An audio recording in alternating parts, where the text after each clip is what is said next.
Now the start button. Okay. 新しい商品仕入れないとな。 I'm going to keep refreshing this until you show me. じっくり選んでくれよ。 Give it to me!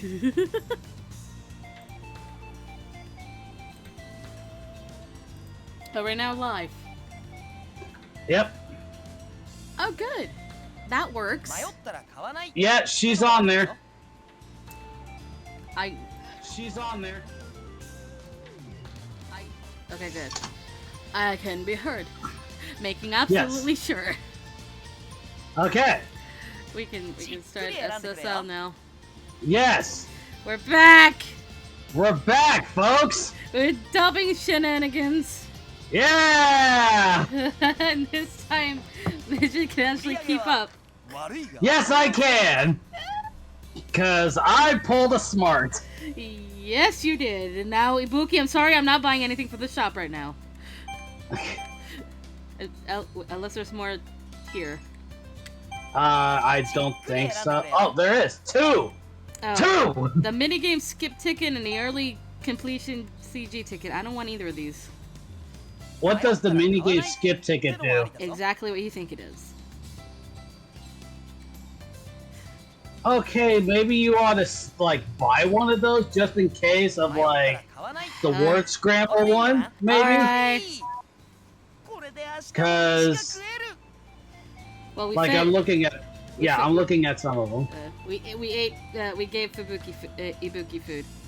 Yay! Yay! Alright. Oh, that's my phone saying, hey, guess who's live on Twitch? Let's see, Saito's game is easy, Hijikata's is gonna be easy, it's just like with not Heisuke, Karu's? Eh? Shit. Eh? Okay, I accidentally clicked back whenever I didn't need to. Sanins. Yeah, like for example with Sanins. It's a little tricky. Nagakura. Yeah. Same with Nagakura, it's a little bit iffy. I have no idea about Okita's and I'm scared, but I hope that because we're on his route, it gets rid of his. I hope. It does, because we never saw Hijikata's on his. Yeah, but that's because Kaoru replaced Hijikata. Yeah, maybe. I don't know how this whole thing works. Well, we're gonna find out. Oh, wait a minute. Soji's is by far the hardest minigame in SSL? What the fuck? Of course Anyways. it is! It's Soji! Alright. Anyways. All the students were lined up according to which class we were in, our shoulders hunched in the cold as we listened to our principal's announcements. Whoops. But he looked worse off than all of us, his face paler, his shoulders more slumped as he addressed us from the dais. Dies, I think. Dies? Yeah. Now, we have a last-minute announcement from the PTA chairman, Serizawa-san. This year, Serizawa-san has kindly decided to host a Christmas party for school staff and a few selected students. As a matter of fact, this party will be hosted at our usual Christmas event. At place of our usual Christmas event. Surely by usual Christmas event, he meant the gift-giving one he was just telling me about so enthusiastically. Kondo-sensei shook his head a little as he spoke, his broad frame sagging miserably. Invitations will be delivered to those who were chosen. Students who will accept will have until the day of the party to prepare presents. Those presents will be a gift for a gift exchange at the party.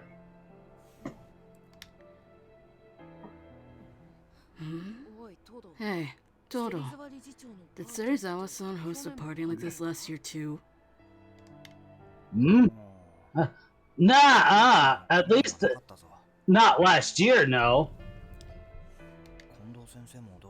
Kondo Sensei seems pretty surprised too. Must be a first for this year. There's an ambulance outside.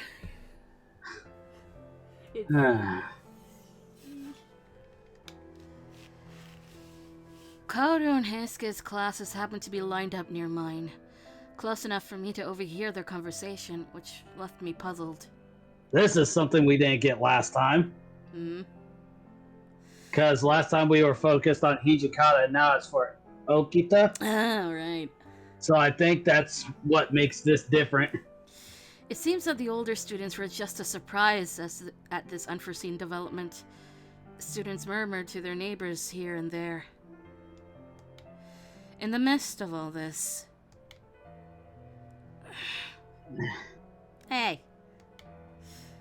That wasn't have anything to do with that.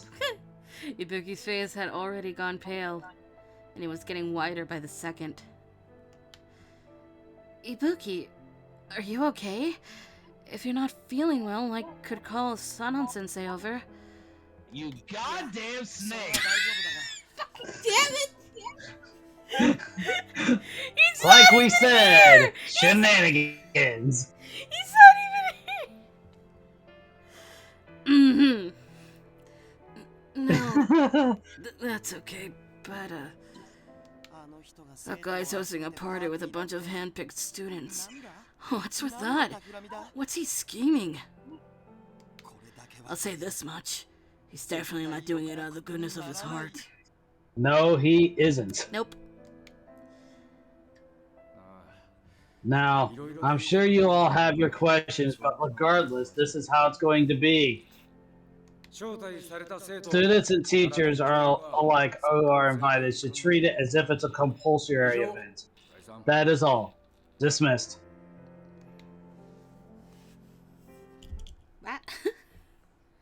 With that, the morning assembly that has shocked the whole student body came to an end. On Hijikata Sensei's cue, we students dispersed, hurrying back to the school into the school building. What was first period again? As I changed into my indoor shoes and started walking to my class, I felt a tap on my shoulder. Tippity tap tap tap tap. Yukimura. Oh, Hijikata Sensei, do you need something? Yeah. Not exactly. You remembered about the thing before, right? Kondo Sensei was looking forward to it so much too. It's really too bad. Yeah. I'm actually a bit worried about that. I went to try turning it into something Kondo Sensei might also be able to appreciate. Really? Hijikata Sensei gave me a small nod in response, his expression determined. And about that, I'm only assuming at this stage, but if, say, you were to receive an invitation, what would you do? I would. What do you think the answer is? Go to the party, because that would be Okita's response? Would it be Okita's response? But I'm correct. Yes, you're correct. But I'm just like, I feel like Okita probably wouldn't go, but maybe would. I don't know. If it was asked by anybody else besides Hijikata, he would say, yeah, I'm going. Okay, if he was asked by Kondo-san to go. Yeah. Okay. After thinking on it for a moment, I gave a small nod. I'm not confident that I am an outstanding student or anything, so I'm not so sure that I'll be invited, but if I were, and he went through the trouble of doing so, I think it would be rude not to accept. I'd likely be putting the teachers in a difficult position too if I refuse the invitation. You really have a talent for overthinking things. You don't need to worry about us too, you know. Well, I'm sorry, Hijikata, I am an overthinker. That makes two of us. Okay, we're overthinkers. Yay! Yay! Hijikata Sensei watched me intently, his expression both amused and exasperated. You're an outstanding student. There's no doubt you'll be getting an invitation. Your grades aren't too bad, and you listen properly to your teachers. Not to mention you always strive to improve yourself. But if that's the case, it seems like this backfired on me. Ha! Hijikata Sensei said that with a deep sigh. He fixed his gaze back on me, a miserable look in his eyes. Bye, Sensei. This party of Serizawa-san's had sprung up out of nowhere. It quickly became the talk of the school. Saito! Alright. Okay, I never thought that there was going to be music in these transition slides. They are. Anyways. Then, during lunch break... Oh, right, that's why it's Saito. I climbed up to the rooftop to meet up with Heisuke and Okita for lunch. Oh! She's here! Suzumu! Over here! It's quite warm with the sun out today. You're eating with us today then, Saito-san? He didn't normally sit with us for lunch. I greeted him with a nod and a smile. But where's Okita? Oh, Soji's been kind of in a bad mood since this morning, and he ran off somewhere for lunch, you see. So I thought we could just eat with Hijime today. A bad mood? That struck me as a little odd as I sat down next to Saito. I opened up my bento. As I did, Heisuke sunk his teeth to some bread and spoke up again. Did you go to the bread store instead of getting food? Yeah. Oh, burger of chocolate, huh? Holding a Christmas party all of a sudden? The announcement itself was very sudden as well. Even the teacher seemed surprised by it. Serizawa-san, though, he's the one who came to see the cultural festival, right? Not only was he the Hakuo Academy board chairman, but also the PTA chairman and Ibuki's foster father. Poor Ibuki. From my first impression of him and from how timid Ibuki was around him, he seemed to be very strict with his discipline, but the long, loud sigh that Heisuke let out hinted that he might hold the same opinion. The Serizawa-san's party, huh? Even I somehow got an invite. Even if I somehow did get an invite, I got a bad feeling about it all. That is a shrewd stance to have, Heisuke. But it was with Serizawa-san's assistance that Hakuo Academy was first founded. You mustn't assume the worst of him now, either. But, I mean, Hijikata-sensei doesn't like Serizawa-san either, right? Flashback. Don't, Yukimura. This doesn't concern you. And a flashback. Now that he mentioned it, Hijikata-sensei had seemed fairly tense the last time the two met. It's true that they do seem to quarrel at every given opportunity, but... Saito-san, crossing his arms and pondering that thought, looked up at me. Yukimura, what do you know about this party? From where I stood, Serizawa-san's Christmas party was... Is this another 50-50, or no, do we actually have... We have an answer. It's a little worrying, not gonna lie, personally. I don't know, though. You're correct. Hey! Wait, it was highlighted! Yeah, because we've chosen it before. In other words. Oh. Yeah. I would be lying if I said I wasn't worried. From what I knew of Serizawa-san, he did seem incredibly strict.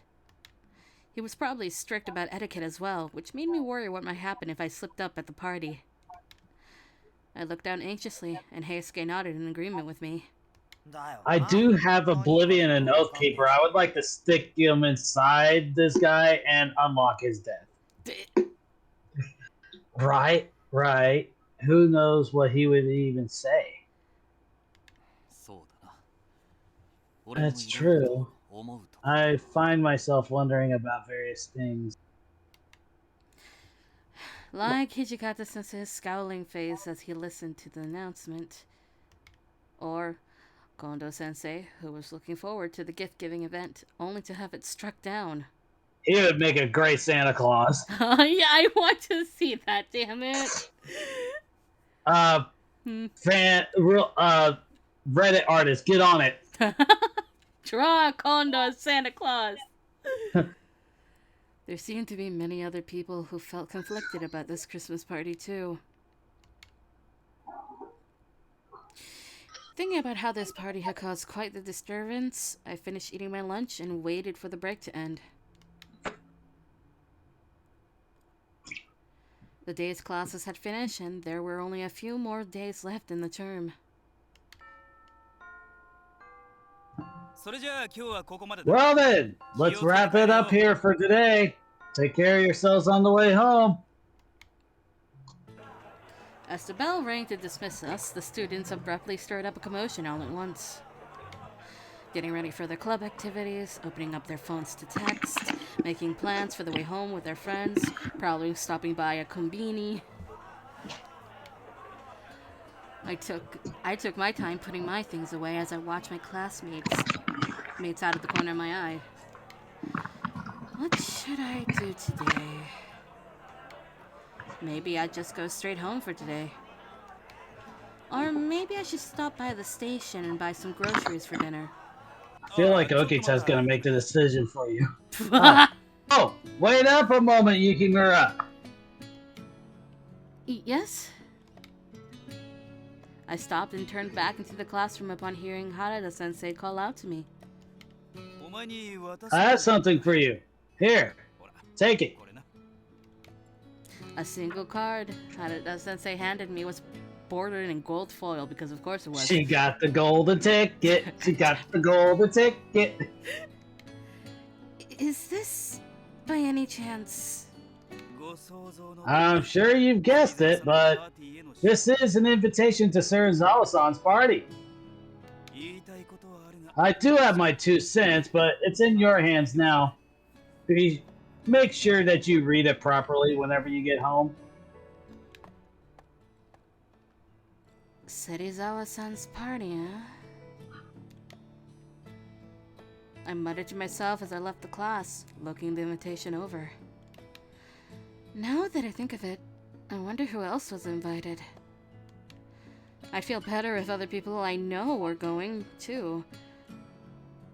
I wonder if I should try asking around. Where would people gather at this time of day? After thinking about it for a moment, I decided to head towards the cafeteria. Ah, of course.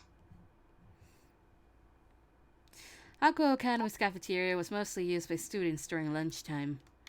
But it wasn't as if there was a rule against hanging out there outside of lunch either.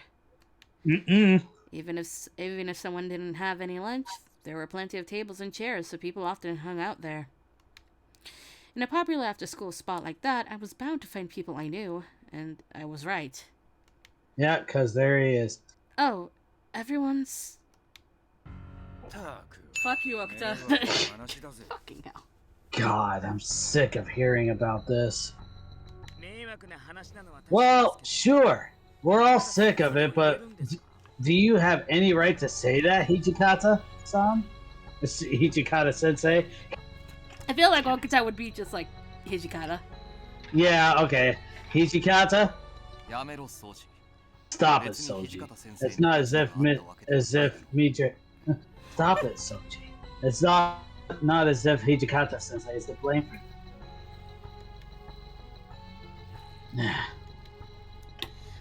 The air in the cafeteria cackled with tension around. Crackled. Yeah, crackled. You said cackled. No, I said crackled. I could have swore you said cackled. I said crackled. Okay, fine. The air in the cafeteria crackled with tension around the group, and I missed my chance to speak up. Hijikata-sensei, Okita, and Saito-san.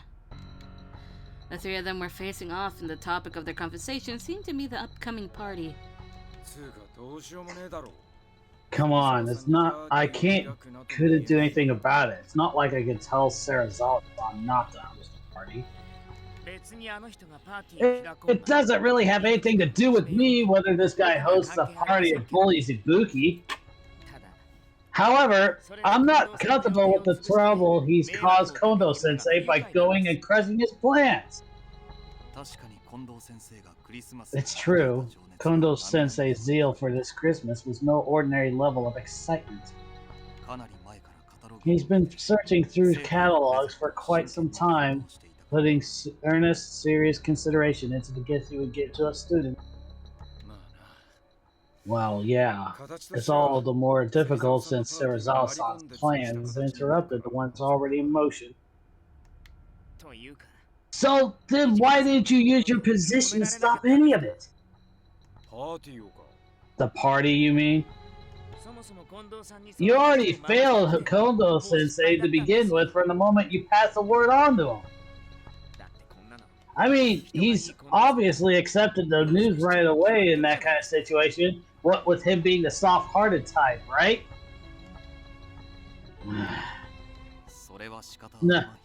No, that can't be helped.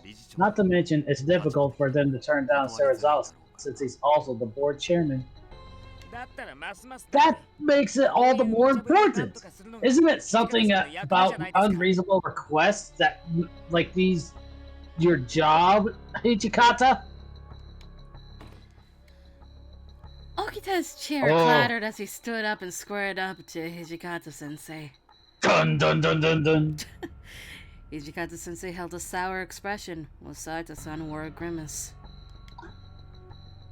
I had to stop them. Yes, please. The atmosphere around them felt ready to explode. In the spur of the moment, I raised my voice to speak. Look at me, I'm the only girl! Jesus Christ. Oh, so let's see. I don't think it can be helped was used for Hijikata. Please calm down? Whoops, wrong button. Please calm down. I think that's it. Yes. Yay! Okita, calm down. Yukimura? So you heard that, did you? As Okita saw me wade into the fray, the look he shot me was withering. Honestly, the thought of trying to talk to Okita when he was in such an awful mood was frightening. But I met his cold gaze and nodded my head just a little.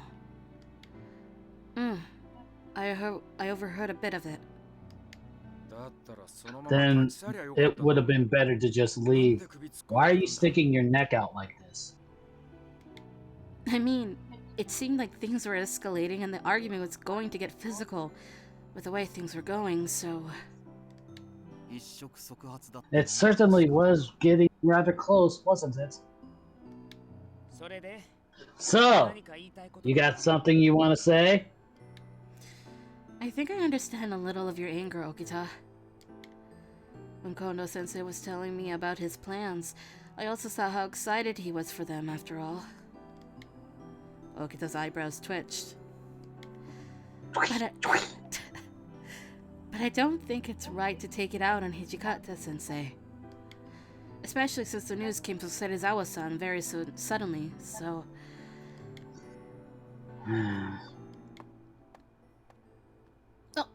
Okita! Just when I thought Okita was staring at me, he suddenly turned around and walked off. Fuck this shit, I'm out.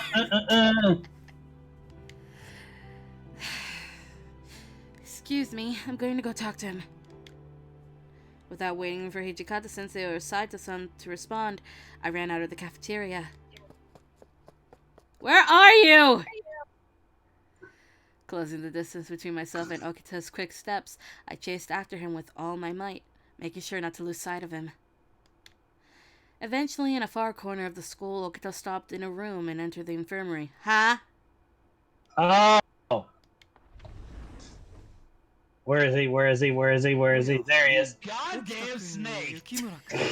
Oh, Okita and Yukimura. What made you come here together?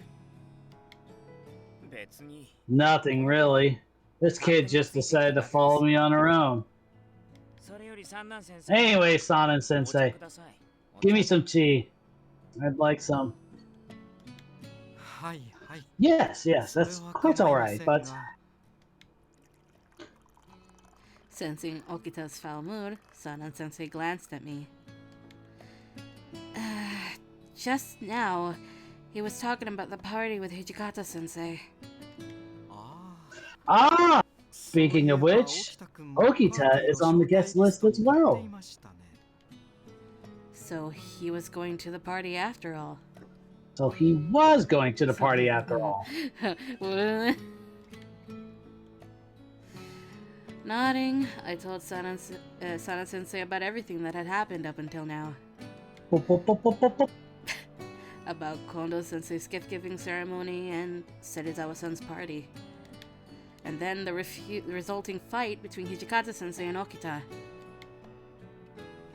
After listening to the whole story with an inscrutable expression, Sana Sensei finally nodded in understanding. I see. So that's what happened. I also understand how you feel, Okita. Kondo Sensei isn't great when it comes to public relations. I wish Hijikata Sensei would do something about it. I can understand such line of reasoning. I mean, at times like these, this is exactly when Hijikata Sensei should be doing something. Oh my, you must think quite highly of him, don't you? Huh? That's what I said. Is that not so? Think about it. If you did not already have faith in his ability, then you would not think he ought to do something. Is that not so?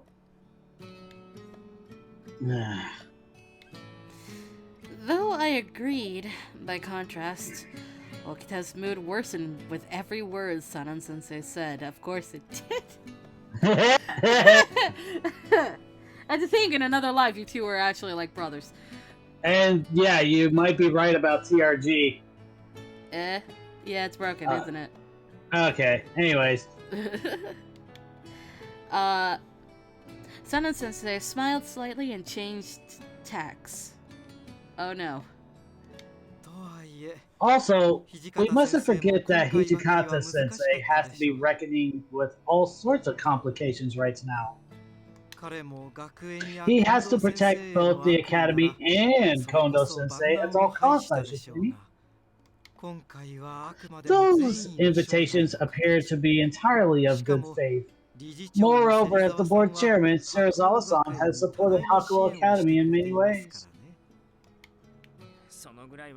I understand that much.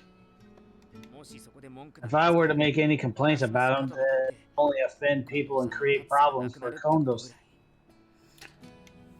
Okita tightly gripped an invitation card, which was identical to the one I had. I think his might have some more wrinkles in it.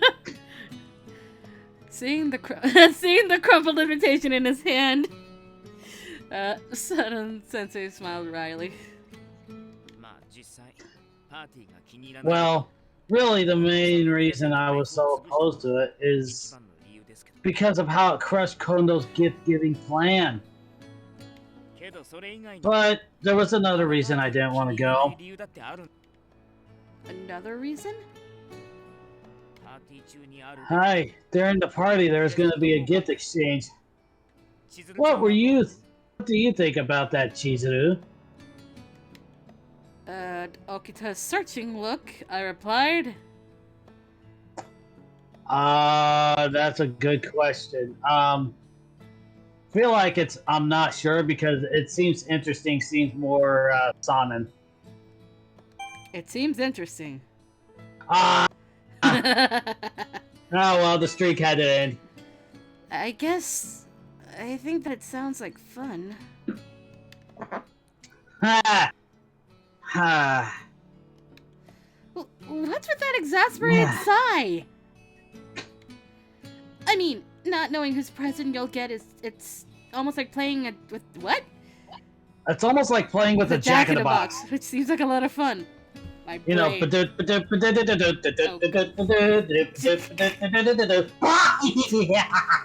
Oh, Jesus Christ. and I intentionally went with the one from Elf with Will Ferrell.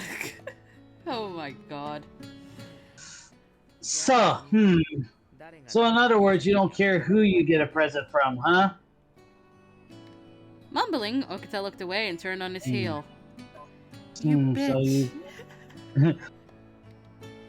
Fuck you, Okita. I don't want to prepare something for someone this year when I don't even know who will get it. He has a point. He does. Huh? There are some presents that don't mean anything unless you give them to a particular person. Hint, hint, wink, wink, nudge, nudge. I fucking love you!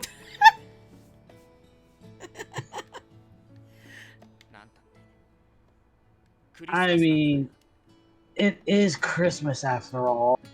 I think it's both that and that he really wanted a present from Kondo-san. Yeah. Also, yes. And the bitch leaves. He's not the bitch, but he's that bitch. Having said his piece, Okita walked out of the infirmary. I didn't really get the meaning behind his deep-sounding mumbles. I looked to Sanan-sensei to ask for help, and our eyes met. It would seem that Okita, in his own fashion, had a plan in mind, I think. Oh boy. I wonder what it could be. Like Kondo-sensei's, you mean? Yeah. When that fell through, don't you think he lost his patience with regards to his own plan?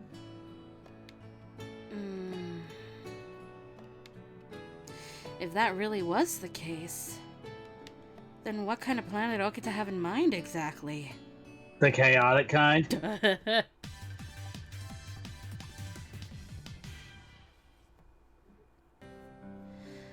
One day at a time, the calendar's pages turned, and soon enough, the end of the year was close.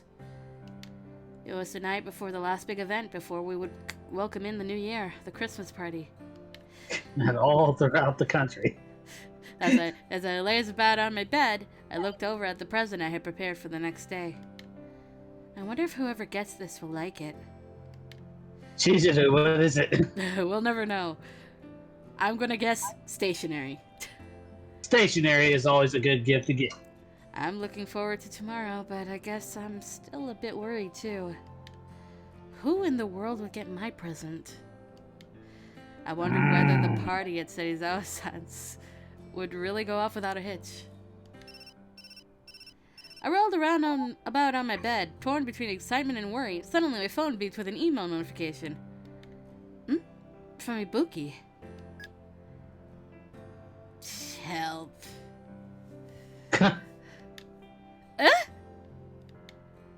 It read like someone's dying message. For a moment I could only sit there speechless. Ibuki, what's wrong? Should I call the police or an ambulance if I didn't get a reply? Something? I found my finger hovering over the emergency contact out of reflex as I waited tensely for Ibuki's reply. But before long, he sent me another email. The truth is, I was left in charge of getting the venue prepped and decorated for tomorrow's party, but the storehouse is in such a state I can't even begin to search for the decoration. We're clearly short in helping hands. Even though it was just a text, I could somehow hear the fatigue in his voice. It was the sound of someone who'd been driven into a corner. Since it's that bad... Want me to come help you out? I could come early tomorrow morning. We should have plenty of time to prepare for the party then. I only hesitated for a second. I typed up my reply quickly and hit send.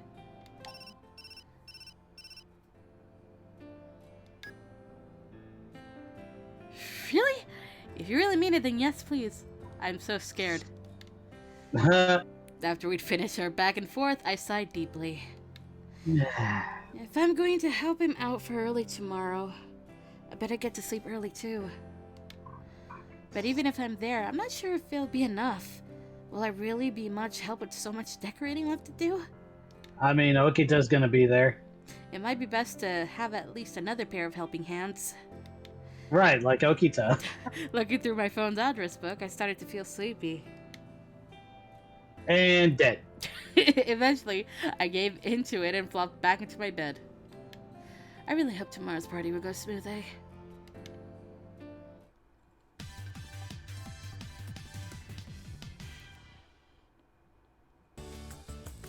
I wonder if these clothes are fine, or should I pick something that's easier to move in? At last, December 25th had arrived. The whole world was abuzz over Christmas Day. And then 2 weeks later, I came into the world. What? Literally, my birthday is 2 weeks after Christmas. Oh, yeah. Well, the day after, but yeah. That's right. I had about an hour left until the time that I promised to meet up with Ibuki. I had woken up earlier than I usually did during the holidays. I let out a sigh as I prepared my outfit. But I'm really not all that capable. I wonder if I'll really be of any help to Ibuki. If it ends up involving some large-scale preparations, it'd be better if I could rely on someone.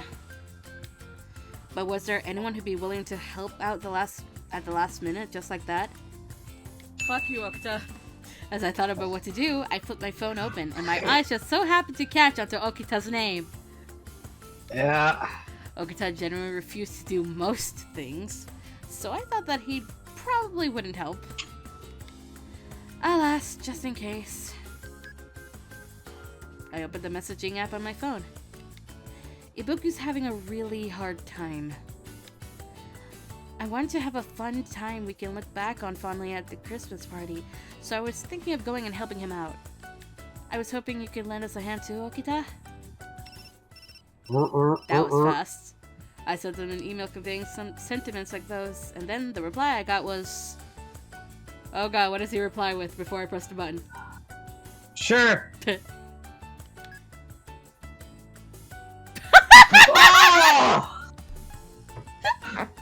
Oh! I knew it! And I mean that with the most sincerity that I could muster. Just that single word! I knew it was gonna be a single word, but it was either that or sure. You went the one that it wasn't.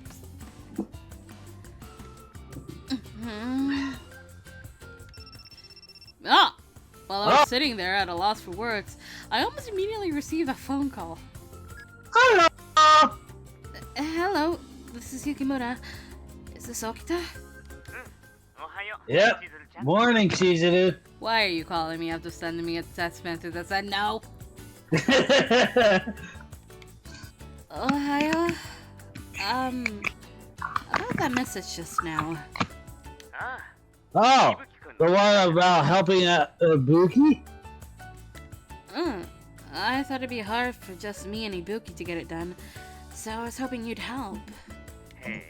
Oh, so in other words, you don't believe in Ibuki? Huh? Ibuki's by himself is useless, so you asked me to help, right? No, that's not what I meant. And he got her. Wait a minute, Okita. You said he didn't want to help, but aren't you being kind of non-committal right now? Silence fell on the other side of the phone. I couldn't see his face, but I got the mysterious feeling that Okita was smiling. Yes, he is. Yes, he is. Well, if you say that, then I guess it's fine if I help out. Fuck you, Okita. Really? Sure, but can I ask you a question before you do? Before I do? Why me? If you'd ask someone like Hajime or Heisuke, I bet they'd agree and come right away. Well, I mean, this isn't their route, so...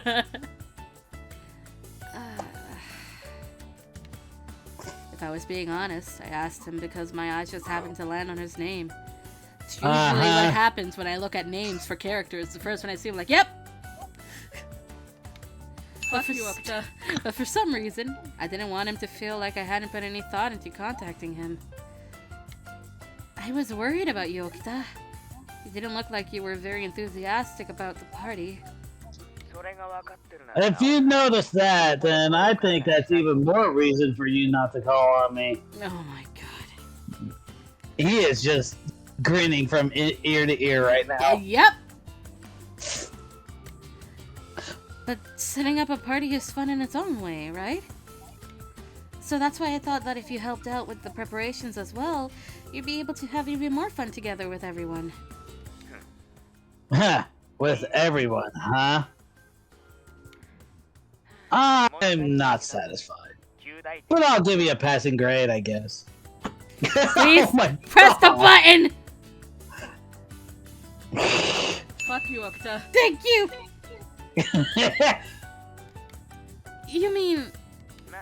Yeah, I was just getting bored sitting around anyway. The one thing you don't want your Okita to be, bored. You must keep your Okita entertained by all costs, or else he will cause something to be on fire. Kind of like somebody who's in Do Not Disturb right now in the Discord. It wouldn't happen to be a Lucy, would it? Yeah, my cursor is not hovered over his name, no. In no way, shape, and form. I'll head over now. You a good girl and wait for me, okay? Please press the button again. Fuck you, Okita. Thank you. And then, before long...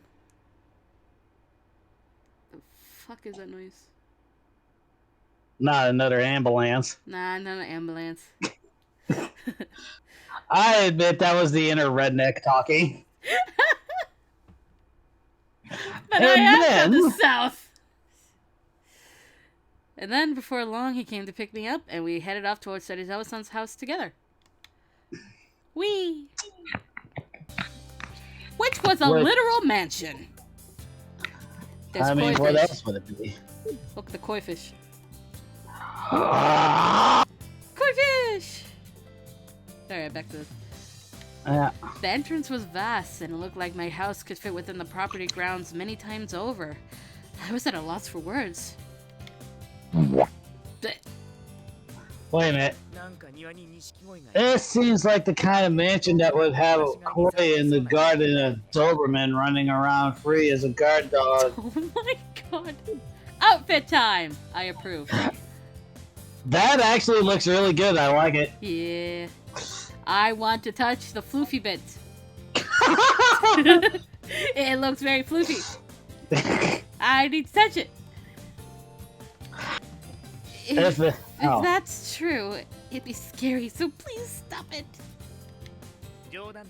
That was a joke. Well, it's not a Doberman, but here comes a free-range pet dog now. Oh, please press the button. Press the button! Fuck you, Okita. A pet dog? Who are you calling a dog?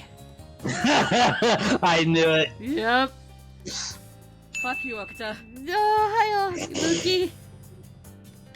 Yeah, I really appreciate you showing up, but, answer me one question. Why is Okita here with you? I thought it'd be too much for us to handle alone, so he came to help. Okita is here to help? What's with that doubtful look? If I'm not welcome, then I can just go home. No, I'm sorry. At this point, I'd be grateful no matter who showed up as long as they came to help. Fuck you, Okita. Apparently the chemistry between Fuki and Okita was pretty bad. I think we did it again. No, we're fine. But it was me by myself this time. No, it's because hearing that, the ding, and because I was editing today, since it's also Okita related, the counter went up many times. Fuck you, Okita. Okay, that makes a lot of sense. Alright! Yeah. So In yes. any case, Ibuki turned towards me and handed me what looked like some sort of list. This is the list of decorations we use for Christmas. I want you to find the stuff listed here in the storehouse and back and bring it outside. Leave it to us.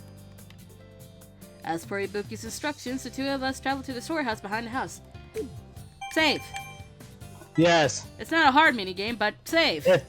Yes. Doo-doo-doo.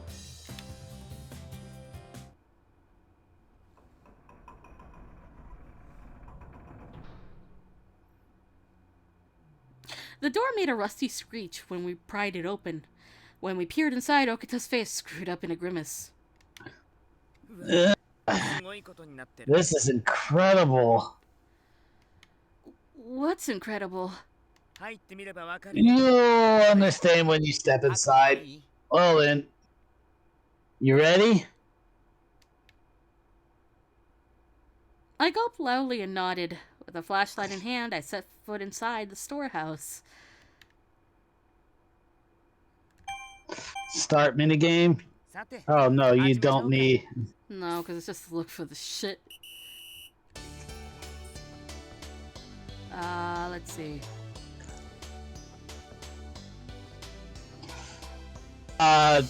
Ginger...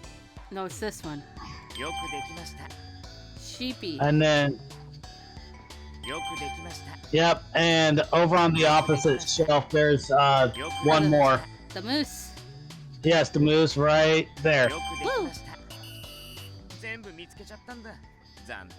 They were sneaky with the two gingerbread mans. One was a slightly different color than the other. Hi, Mage! How you doing? We noticed at the same time. Because I just happened to glance down at that moment as soon as the points started rolling up. Same.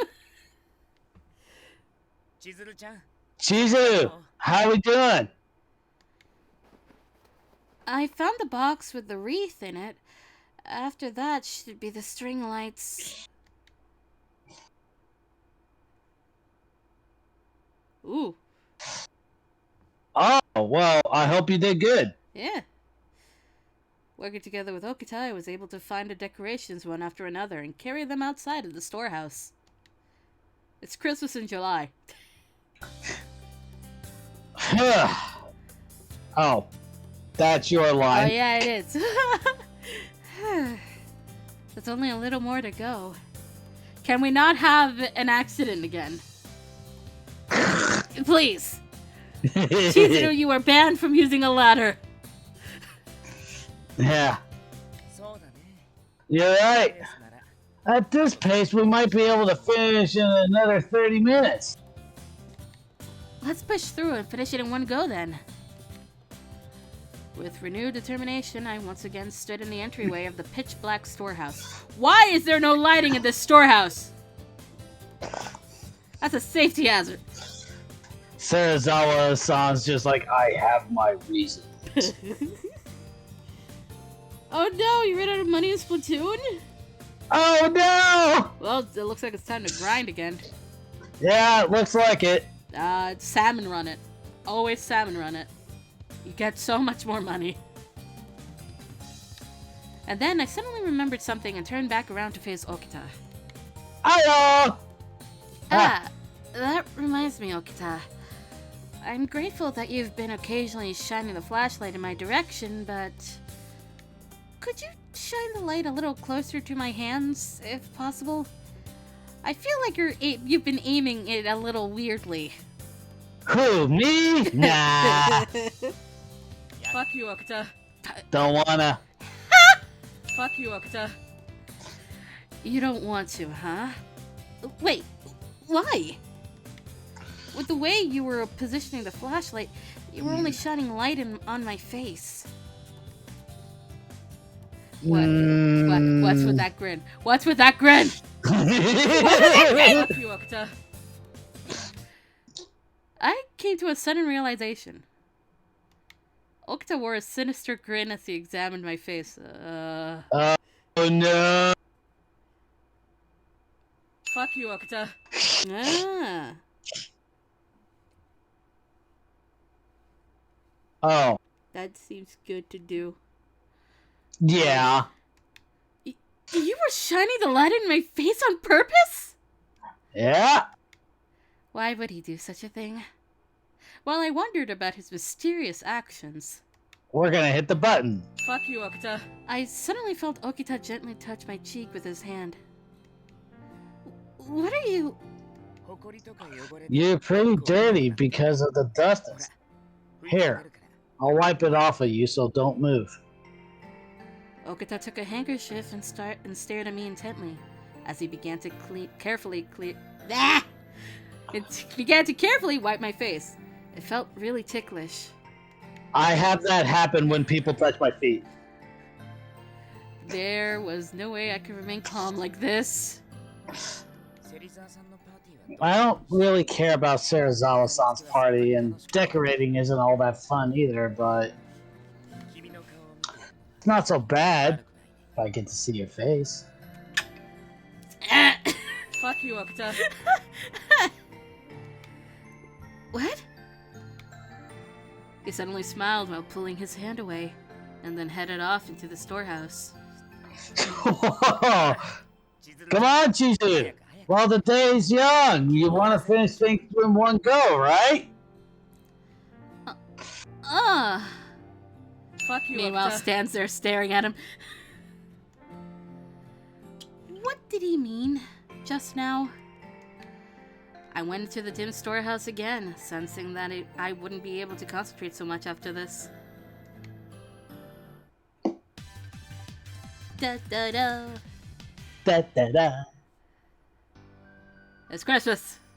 In July. Anyway. After working ourselves to the bone, we were somehow able to finish with the decorations. Then I helped with things like setting the tables and serving the food. Finally, the guests arrived at the venue one after the other. And it was the whole school! But I felt like there were too many of them for some reason. It might have just been my imagination, but it was almost like the whole school had come over. Then, once all of the invitees had gathered, we were finally ready to start the party. Wow! Wow, the decorations are more elegant than I expected. The lighting in the garden is magnificent as well. Wouldn't have guessed that this was all done in someone's home. Granted, even if Serizawa-san's goal was to spite Kondo-sensei, this is still quite the effort. Among the people who looked at the sparkling decorative lights in amazement were... Whoa! There's a whole turkey right here! God damn it, Nagakura. It's Nagakura, what do you expect? Isn't that champagne over there? I shouldn't have to ask, but there are non-alcoholic drinks for students here, right? The champagne, juice, and mountains of food lined up on the tables caught people's eyes as well. When Kondo-sensei arrived last, he looked plenty surprised. Wow! Don't tell me all my students were invited! I can take a guess at how this happened, but I expected nothing less from Serizawa-san. Meanwhile, he seemed relieved and re-energized, looking like he was enjoying all this. I let out a sigh of relief. I wonder if this is what Hijikata-sensei meant when he told me not to worry. Probably. Hey, you mutt. What is the meaning of this? I don't recall inviting this many people. Don't look at me, I had no idea about this. Bullshit, you little whelp. I bet it was you, wasn't it? I see. So this was Hijikata's doing. We got some more important things to worry about, Serizawa-san. It's already time for us to start. Having checked that all the guests that had arrived, Ibuki pressed Serizawa-san on with the proceedings. That the party was starting. That the party was starting. Why is it twice? I don't know. It looks like everyone. It looks like everyone is getting.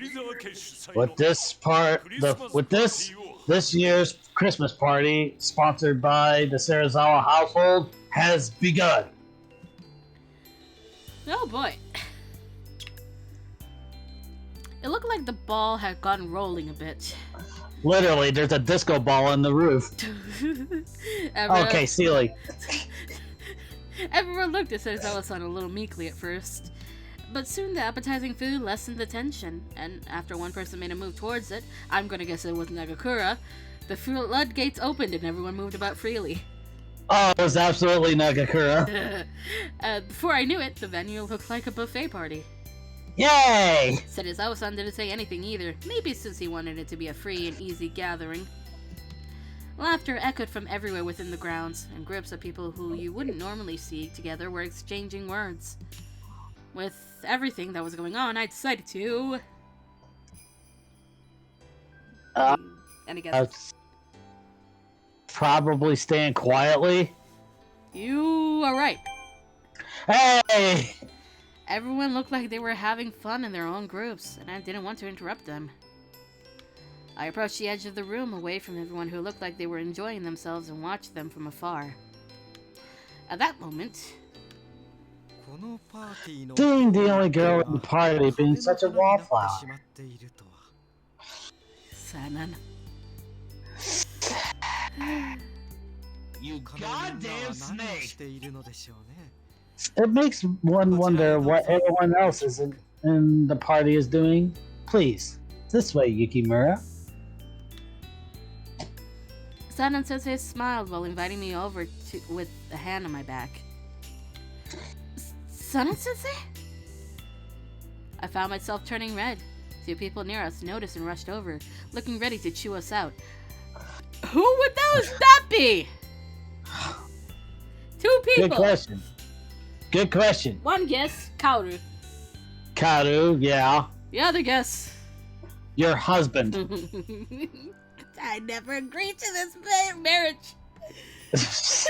It was arranged. You don't have to agree.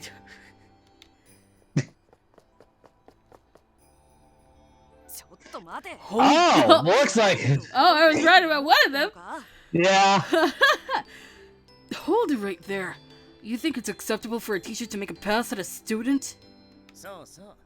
Here, here. A student should really mingle with their fellow students more. Wouldn't you agree, Chizuru? Yes, if. It doesn't matter if it's with another student or a teacher. Illicit relationships are strictly forbidden. Hey, listen, twerp, why don't you go into the corner and play with your blocks? In stark contrast with the glare Kaoru shot at him, Okita shrugged with a cool expression. Why do I feel like that would be something Okita would tell him? He would. It wouldn't be illicit in my case. I'm different to Sanan Sensei and you. On a different note, if Haruka heard him say that, she would just pat Okita on the back. Being the good wingman she is. You're telling me, Okita? Though I don't have any ulterior motives myself, of course. You goddamn snake! Maybe it was naive of me to think I could keep a low profile. While watching the three of them get into an argument, I quietly got out of there. She sidestepped out of Now there. then, what should I get up to next? I'm gonna think refilled drinks, maybe? Next. Nah.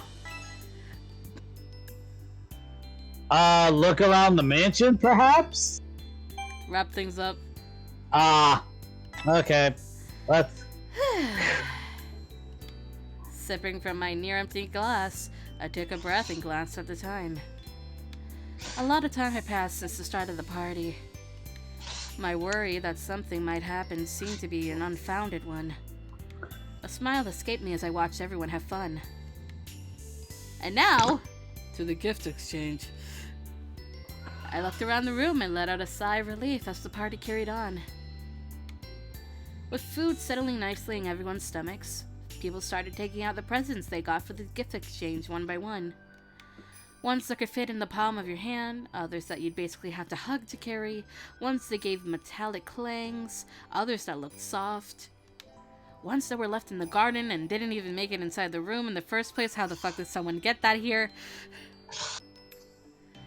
Every person. No, you need to go get the forklift. Every present had pretty wrapping that you couldn't see through, but none of them looked ordinary or predictable in the least. We shuffled the presents around in circles, and before long we each had one in hand. Alright, we'll open them on 3. Sarazawa-san, if you could, take the lead. Why, so you can put me on the spot with something out of my comfort zone and laugh at me for it? I'll be having a drink. Decide on cue amongst yourselves.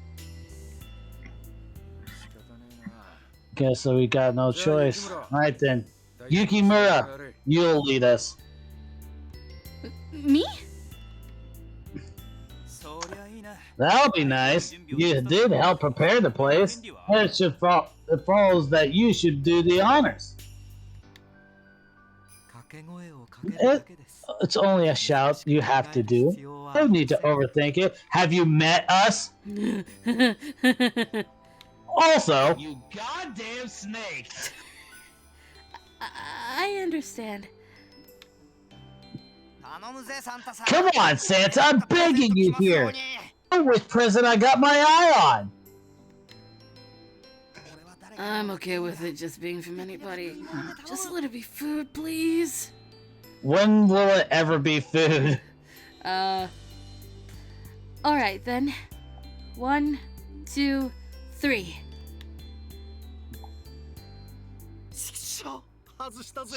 Shit, I didn't get it. I wanted a year's worth of paid leave so bad though. God damn it. You thought that'd be one of the presents here? And even if it was, what do you think a student would do with it? If we were on paid break, would we be able to advance a year without going to classes? Wouldn't that be just convenient? Well, even if it were a thing, it'd just be a fancy way to skip school. Such a presence isn't even here in the first place. So, hoping for one would be too foolish. Incidentally, where's the year's worth of my bride that was supposed to go to me? As if that'd be more likely than a year of paid leave. And what do you even mean by a year's worth? I can't comprehend it. I don't get it either, Saito. But I love how adorable you look right there. Did you praise Yeah. it? Yeah, it's so cute. Well, if I ever got such a thing, I'd make sure I enjoy every minute of that year. Okita.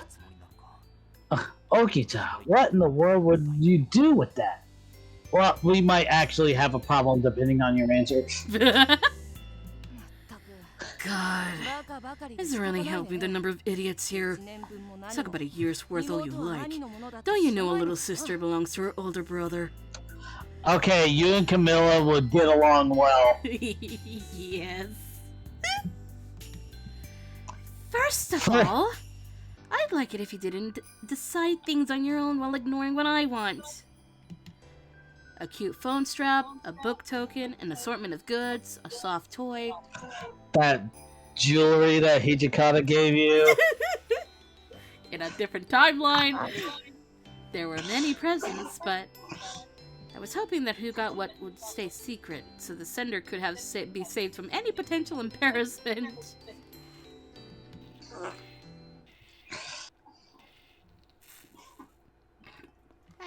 The hands on the clock wouldn't turn back and kept marching forward hour by hour. I didn't know I'm who. stopped for nobody. I didn't know who first pointed out that it was getting late. The night wore on, and I realized how late it gotten. The Christmas party. Okay, everybody. The Christmas party wrapped out without fanfare, and people started to disperse. Voice acting is, I think, the whole every time I stream is practice for me. Yeah. Which means, I haven't done anything. I mean, I get the voice act for a script when I'm done with it, so. Yeah. I still have to write it, okay? I'm on my second one. Anyways. It's time. Dun, dun, dun, dun, dun, dun, dun, dun, dun. Okita had offered to escort me home, so the two of us took the moonlit path back together. Aw. I looked up to the sky, remembering how everyone had been laughing just moments before. Like while they forked their cakes and chatted, or from joy or sorrow during the gift exchange. I think that would be the highlight of the night. It really seemed like everyone had fun. That was why I'd gotten curious and looked to Okita beside me. Okita, how was the party for you? Hmm? What do you mean, how was it? I won't get it if you don't tell me clearly. I mean, oh. I mean, were you able to enjoy yourself? I worried about that throughout the party, since it seemed like you didn't have much interest in it at first. Well, I didn't really feel either way about it, but Kondo looked like he had fun, so I'm happy about that. But Hijikata was the one who really made him delighted. I shouldn't have put it past him to invite all the students in the school. I'm no match for him. Okita. Well, it was more enjoyable than I thought it'd be. I mean, I was with... You were with... Yeah, it's nothing. It's just a slip of the tongue. Fuck you, Okita. The more I say too much, then the more I'm unable to tell my jokes apart from what I really mean. Huh? Speaking of which, did I look like I wasn't enjoying myself?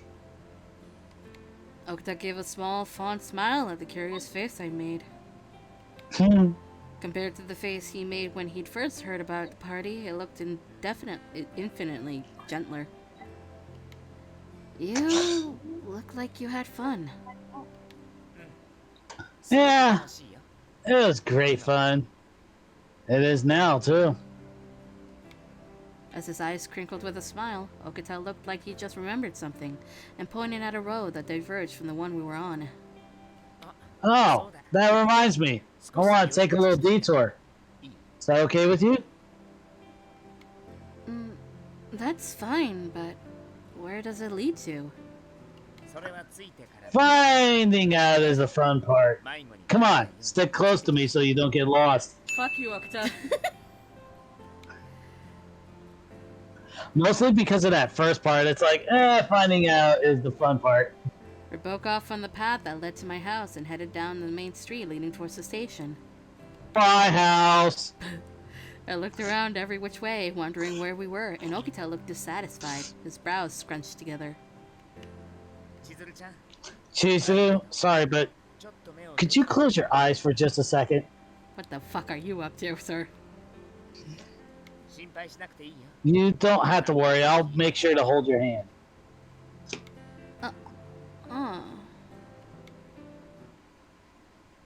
Is this okay? Yeah, there's a good girl. Now, let's just keep going for a little longer. Fuck you, Okita. He softly touched my hand before gripping it unusually strongly. But with my eyes closed, I suddenly felt uneasy for some reason. Who wouldn't? I couldn't see in front of me and could only hear my footsteps. Could only rely on the warmth of Okita's hands as I kept walking carefully. ここでいいかな。 Hair should be fine. His voice sounded closer than I thought it'd be, making me shudder in surprise. A warm breath caressed my cheeks. I felt Okita's lips right beside my cheek. And then もう目を開いて。 You can open your eyes now. I suddenly felt a chilly sensation against my cheek, and my eyes snapped open.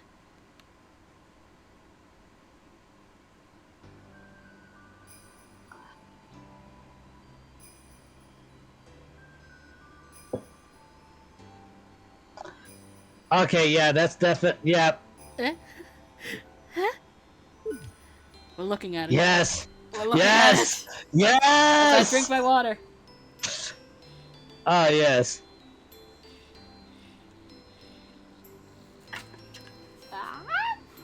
Alright, back to this. Yes. キスされた。 Did you think I'd kiss you? Oh my god. Fuck you, Okita. Yep.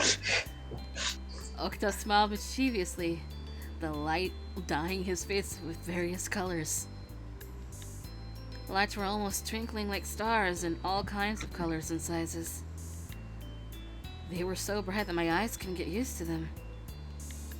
I had to blink a number of times until my brain could finally process my surroundings. Wow. どうせなら If I had it my way, I would have asked you out on a date with me this Christmas. Holy shit! 今年はパーティーの先 I couldn't do that this year because of the party, so I thought I could at least give you this scenery as a present. The landscape looked like it was trying to outshine the starry sky above. Even though it wasn't anything tangible, I was sure that this wonderful present would stay in my heart for a long time to come. Thank you so much, Okita, for giving me a present like this. どういたしました。 Yeah, you're プレ welcome. ゼントは A present should be something that make you the happiest if you were the one on the receiving end, right? だから。 That's why I thought I'd make sure 特別な時間 make the は time to spend with me something special. Does that mean what made Okita happiest was... Mm. I was sure that if I asked Okita, he'd answer me with a smile. Hmm. And nothing else, just a smile. But asking would have been so embarrassing, and by the time that we'd gotten back to the road back to my house, I wasn't able to. Then, while everything still didn't feel quite real yet, we finally reached my house. Would you like to come in and have some tea? He shook his head with a smile after I asked, and started to speak instead. それより Actually, would you go with me to the shrine to pay our visit to the new year? 君と一緒に新しい I think it'll probably be fun to start the new year together with you. So what do you say? If you're fine with going with me... 約束だよ。 That's a promise. Also, Chizuru, メリークリスマス。 Merry Christmas.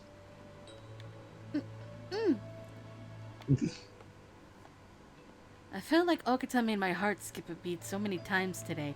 Yeah, no shit! Fuck you, Okita. That was neuron activated right there. What? Me pressing the button was just neuron activated. When I closed my eyes, I could still see the Christmas lights, looking for all the world like a stars-filled sky.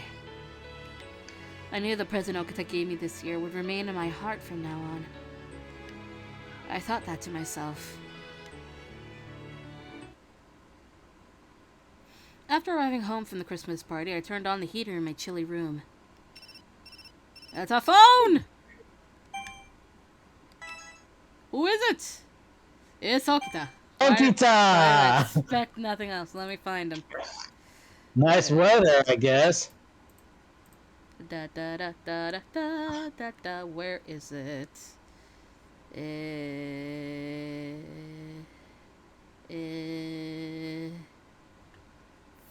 Found it. Help me. Is that still there? Yeah. Oh. Right below. Please, it's right there, Oh, right yeah, above yeah, me. yeah. Cheezer, Merry Christmas again. How'd you find it? Super pretty, right? But it was only that pretty because the weather cleared up. I was quaking in my boots, wondering what to do if it rained. Ooh. 50-50. I think this. Oh. I mean, if you want to pick one, you can pick one. I don't care. Yeah, I think the snow was beautiful. All right, let's pick it. Point. Yay! I guess so.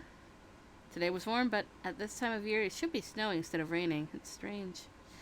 If it snows, I'm sure we'll see a different kind of beauty than the one we saw earlier. Okay, I have zero clue what you're referring to. Anyways, back to the story. As the room gradually started warming up, I recalled everything that went on tonight. What a fun Christmas day. Not to mention... Have more respect, King. Spend it with your family. Eh? That's what Magic said. Remembering the events that unfolded just now made my cheeks stay warm for a good long while. By the way, Cheezer is living by herself at this point in time. Because I wonder what happened to her father. Her father is away on doctor business. Yes. That's literally the thing. Yes. Episode 4, intermission, yay. Yeah. Is that it? Back to the walkthrough. I need you. It's a message from Okita. I wonder what it's about. Oh, we're getting the photo. Oh god, what is the photo about? Let's see what it is. This is... Ah! Welcome, one and all! Get your cakes right here!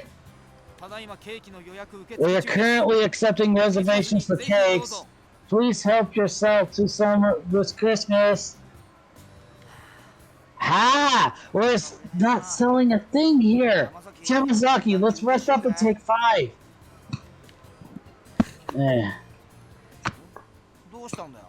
What's up? How come you're holding your head like that? No, I was just thinking about it again. What exactly are we even doing here? I told you not to sweat the small stuff. This is the perfect part-time job to land just before winter break. Besides, this way I could save up money till Christmas for that present. Present? It's nothing. Forget about it. Let's just keep going. Alright. I'll just pray I don't run into a certain acquaintance later. Isn't that Soji walking over here? Yamasaki, please. Uh-oh. Uh-oh. I didn't know Hisuke and Yamazaki-san were doing a part-time job like this. It would have been nice if they also called me over, too. Oh, my best boy! And the good boy! And time for the... Yeah, that means I gotta pull up the guide. Oh, hi, Twix. No, not yet. Oh, no, yeah, that's right, not yet. It says New Year's. It's Valentine's you're looking for. Right. But anyway, hi, Twix. That was on me. New Year's Day morning. What the hell do you mean, Twix? Ah, I see. My exhales turned to white wisps as I left the house and finally reached the way leading to the shrine. So yeah, Twix, what do you think of the new character model that she made? Yay! It now blinks. So I'm not internally staring at you. It's not. so many people were at the grounds to pay their first respects of the year. Yeah, but at least this one's thematic with the game that's going on. Yeah, don't worry, the old one still exists. Yeah, they're still there. You'll see it tomorrow. Oh, absolutely. It's just that for this, I'm in a school uniform. I'm a student again. And which is why she's a brunette rather than her usual pink and blue. They don't let you dye your hair anymore. In Japan, anyway. No, not even over here either. It all has to be natural colors. No. Maybe. Anyways. I got away with red highlights. I don't know what the fuck you're talking about. Oh, red's still a natural color. But not natural to my hair. It's crazy how many people are here. I wonder if I can find Okuta with all this going on. Oh god, how is he gonna make his entrance? The Okita way. I had my cell phone, but I still felt nervous. And I was practically in a human traffic jam. Oh, he planned this. Oh god. But then, without warning... Oh! Hey! Someone tapped me on the shoulder from behind. Oh, okay. Oh. Ohayo. Morning, Chizuru. Why is this so normal? Why is this the normal response from you now? Because. God damn it. I don't want to... I don't want to call Soji a kitsune because that's for Ito. What the fuck Well, else you do we gotta call it? admit, he does have kitsune traits. I know. He does. Morning, Chizuru. Could... Okita. No need to be so shocked. Happy New Year. Here's hoping it's a good one. Happy New Year to you too.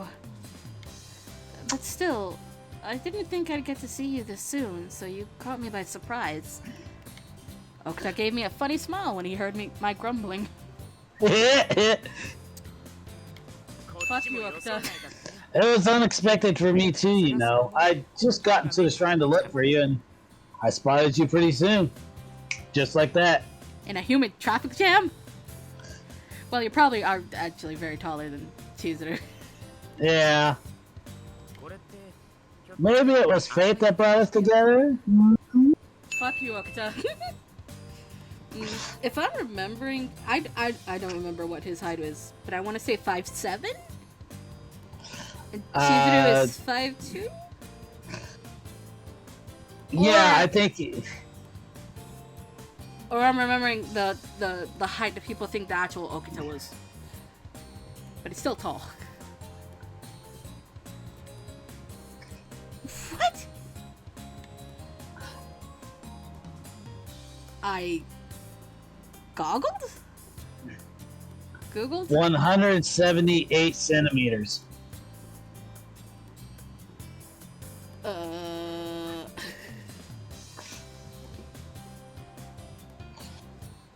I don't know math.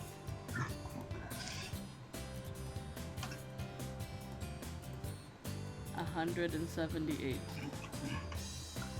70 inches, which 60 is 5 foot. So another, he's almost 6 foot tall. He's 5'10". Yeah, that's what iConverter says too. Holy shit. That's a tall look. He's a foot taller than us. Fuck!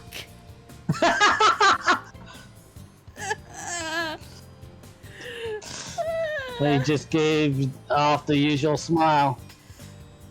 Is it Googled or goggles?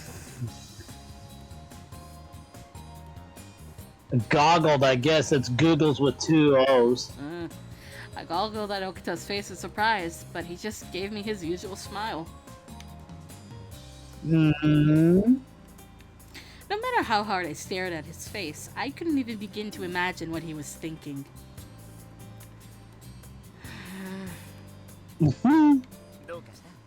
Something the matter? Come on, let's go pray at the shrine. When we get there, I'll pray for the ability to read your mind. I'll even say please.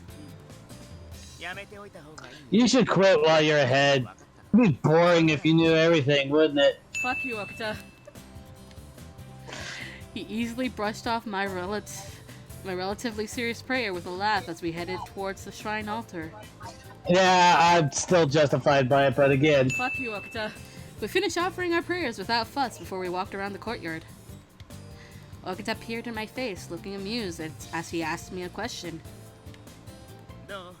So, when we finish saying our prayers, are you able to read my mind now? Right. This is what you thought when we went to pray. You looked back on the past year and thought it was pretty fun by the end. That's what I think. Really? No. You're half right. But you knew that well in advance. Maybe it was because I was able to have so many chances to see you in the end. Hmm? Fuck you, Okuta. That's true. I feel like I've spent a lot of time with you this year. I also still had 3 months left to my first year at Hakuoki Academy. When I look back on all my memories, it felt like he was always there in them too. It's kind of strange considering that we're not even in the same year. Looking back, we shared a lot of memories that left a strong impression, wouldn't you say? Like, for example, when I took a pic of you against the sunset. You did do that. That was the time you came up to the roof just for me. Fairly sure. Fuck you, Okuta. Even though you could have ignored me and gone home, you really are a kind soul.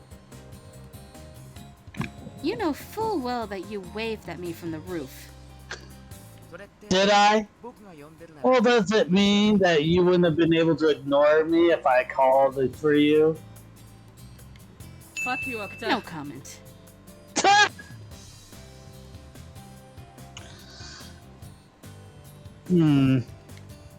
Okuta looked utterly curious as to what I meant with how he stared at me.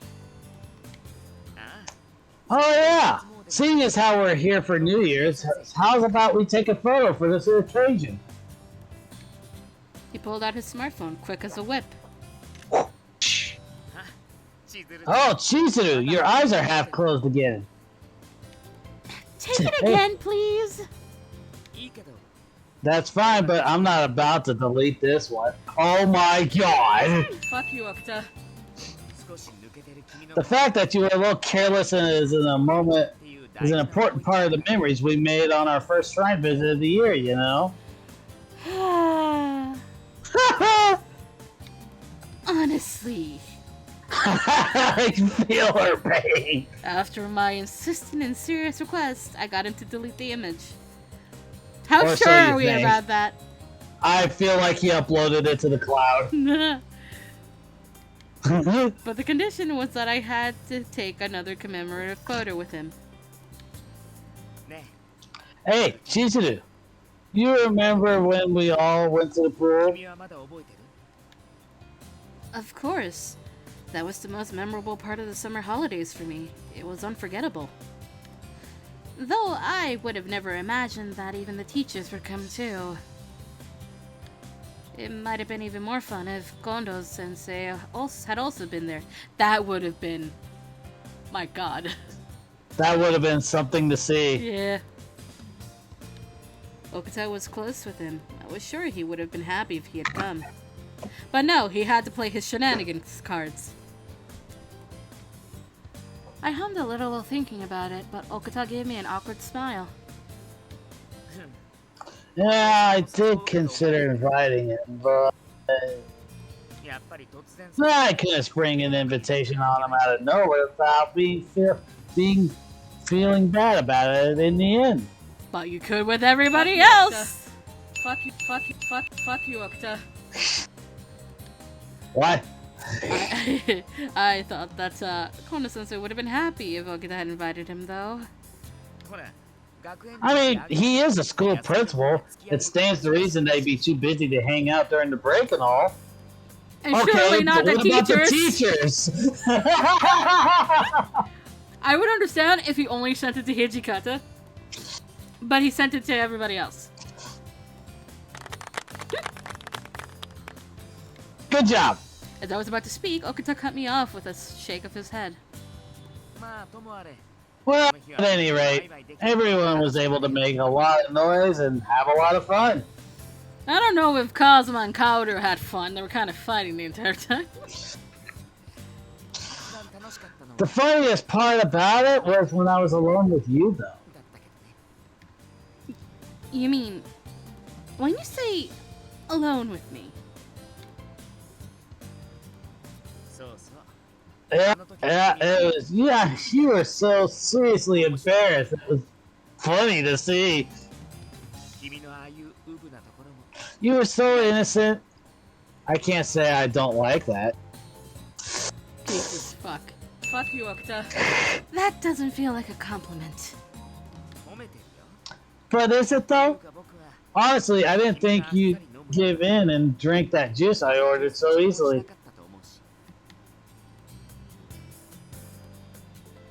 What do you mean by that? I mean what I mean. How to put it?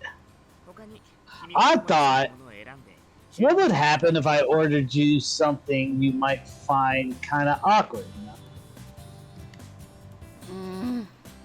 know? Maybe I wasn't the match for Okita after all. Don't worry, it gets better. That was all I could think as I watched the smile spreading across his face. Ah, there it is! Fuck you, Okita. We made good memories at the cultural festival, too. It was loads of fun seeing you look different than usual.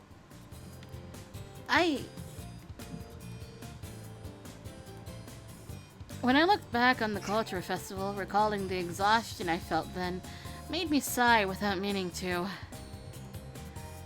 The main thing I remember was how you kept saying so many things to mess with me. Because it's fun messing with you. I wanted to see whether you take a stand if I made some unreasonable demand of you again, really. Fuck you, Okita. Should I be angry? Or crying? I don't even know how to respond. This is how you respond. Fuck you, Okita. Sorry, I'll restrain myself next. A little bit. That's Haruka's response to Okita. By the way, I made Haruka know Okita. Hey! In the actual story. She's 3 years older. Have fun with that. I don't think it matters. Look at the age of consent over there. I'm doing it for the fact that I think an older protagonist also works. Yeah. So, leave me be. I'll restrain myself next time. Yeah, a little bit. I didn't hold out much hope on that. I was beginning to give up and was about to interject, but he just smiled and changed the subject. By the way, I've been thinking about how your class held an event with you as the main attraction for the cultural festival this year. I wonder what the maid cafe will have you do next. Dress up as a guy, dress you up in a yukata, or a dress. Whatever the case, I'll be looking forward to what comes next year. Oh Jesus, Okita. Just because I saw it through doesn't mean I'm doing it again next time. Oh, I think we both know how it's gonna go. It depends what the prize is and if Ibuki is gonna give his all again.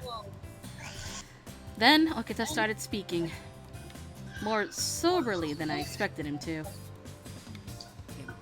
Although, when I do go down memory lane like this, I do think it's amazing. What is?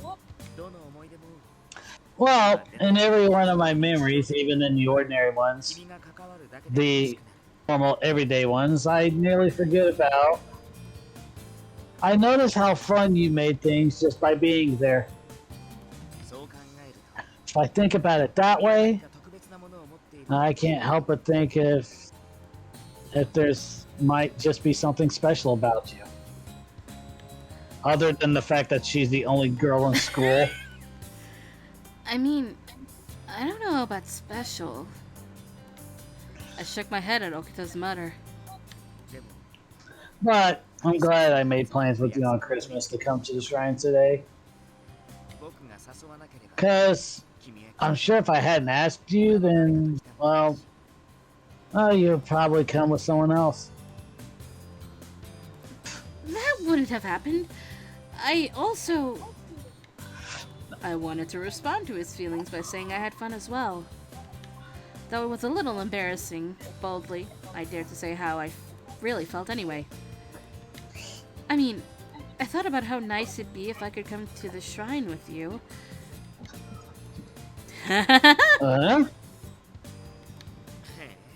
Huh. So that's how it is.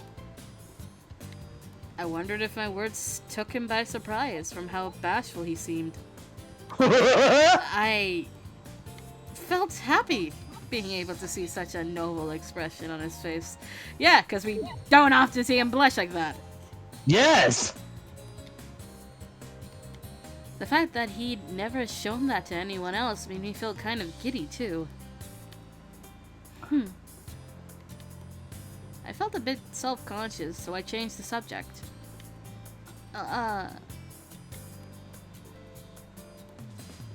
Thank you for Christmas as well. I found it really fun. You showed me such a wonderful gift that night. It was unforgettable.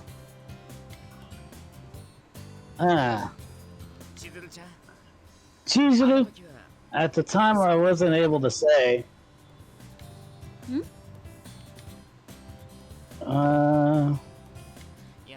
Actually, I'd better not.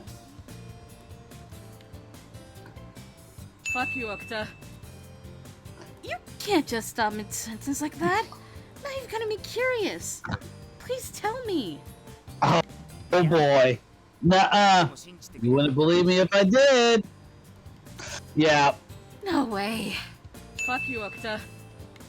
I had no idea what he was going to say earlier. There were loads of times he put himself on guard as well. In the end, the two of us had plenty of stimulating conversations from chatting like that. I thought it was pretty impossible to deal with Okita. But he had some wonderful sides to him that were just as impossible not to appreciate. What did you pray for earlier in the shrine, Okita? You want to know? If it's okay for you to tell me. Well, since you asked so nicely, I'll make an exception this time round and tell you. I didn't think I asked all that nicely, though. To be able to keep winning from here on out. I knew it. You really do fuss over your matches. Fuck you, Okta. Well, then, seeing as how we finished paying our visit to the shrine, I think it's about time we head back. What? I felt my chest flutter with his words. It was true that we'd finished our visit, but I felt like it was kind of unfortunate that I had to part ways with Okita already. It was lonely at home with no one else around. I wanted to chat with him a little longer if possible. It'd be pitiful if you caught a cold from staying out for too long. He's right. With the way concern was mixed into his dry smile, I couldn't bring myself to say I didn't want to go home yet. I gave a little nod and left the shrine behind with him. Where are we going?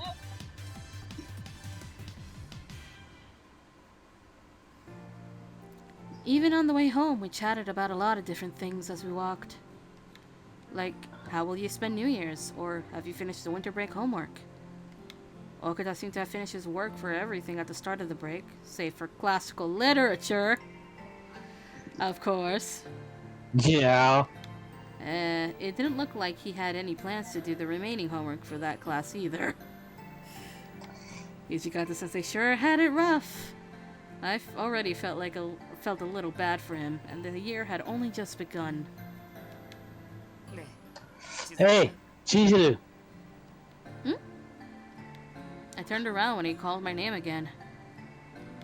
Okta looked at me in a fond, nostalgic way, yet sounded indifferent when he spoke. When you first got to Hakuo Academy, honestly, I thought you were a really dumb kid.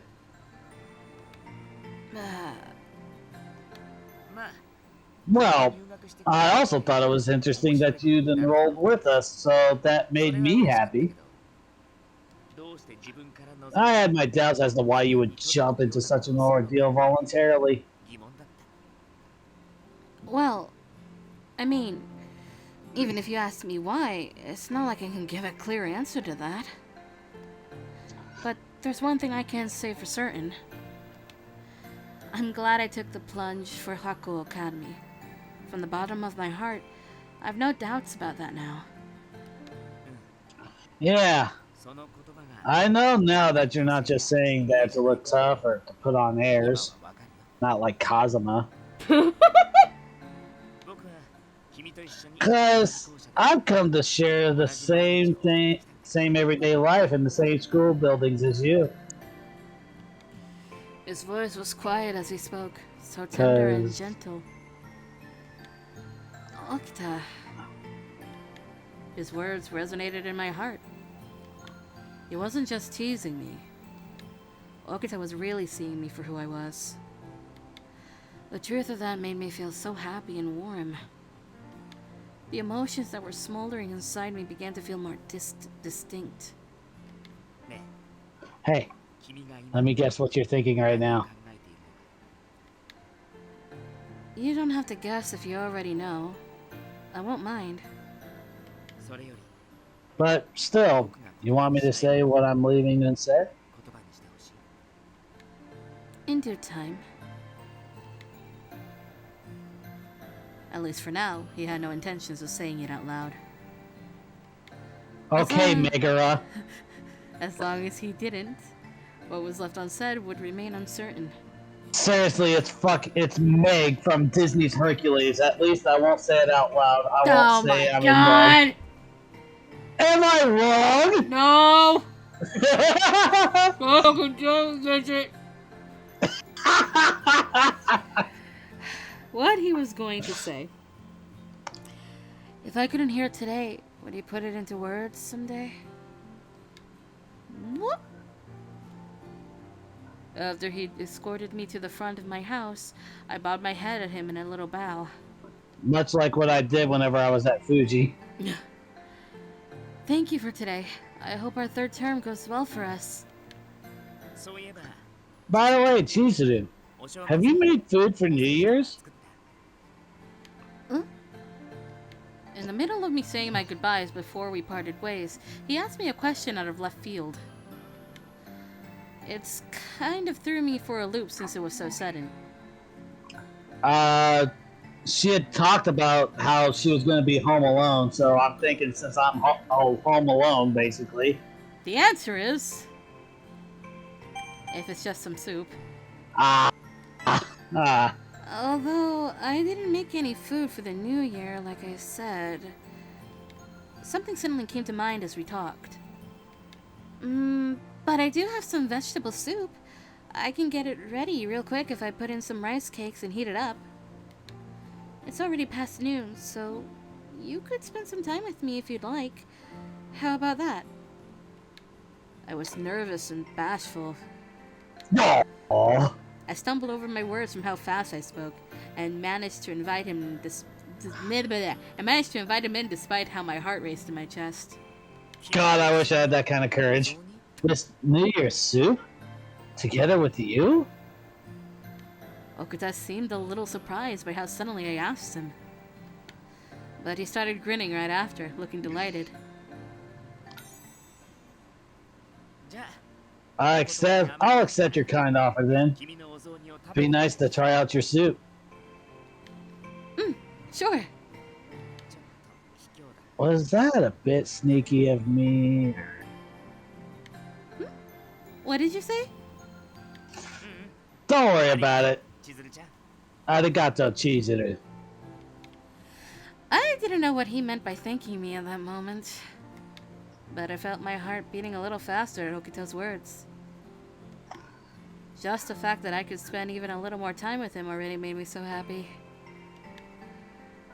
Please, come in. お邪魔します。 Excuse me then. I opened the door and showed Okita into the still empty house.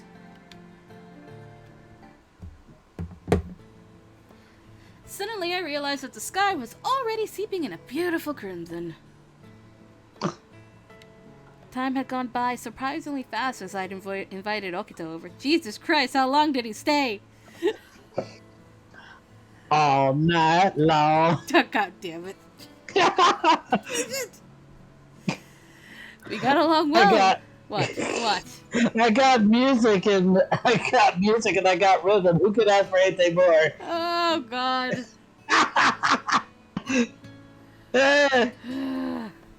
We got along well as we ate New Year's soup, with the two of us chatting about pointless, trivial things. Maybe it would have been nice to talk about more important things than just small talk, if we could have. But just thinking back on how Okita had looked at me today made me bashful, and I didn't know what to do about it. As we ran out of flighty conversation topics, it was soon time for Okita to go home. The sun already sets pretty early during winter, but today felt really super quick. It really did. 今日は楽しかったよ。 Today was fun.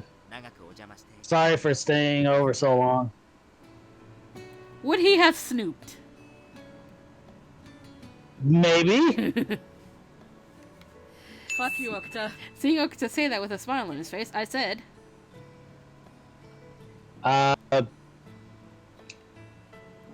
Walk halfway.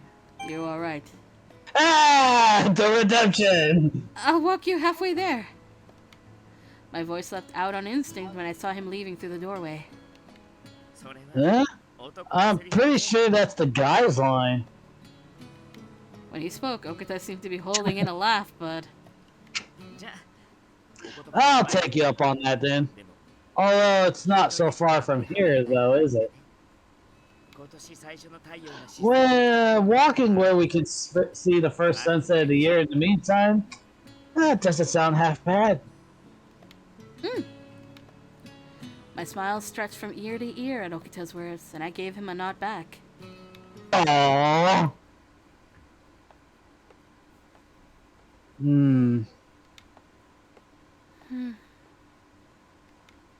Although we'd started walking, for some reason, we didn't say anything. Even though we'd chatted so much earlier. I was weirdly conscious of how little time left I had to spend with him. I worried even more about what to say. I stole a glance at Okita's profile, just a peek. He was smiling faintly as he looked down the road and nodded at me. What should I do? My bewilderment grew worse. In the end, I could only look down at my feet as I walked.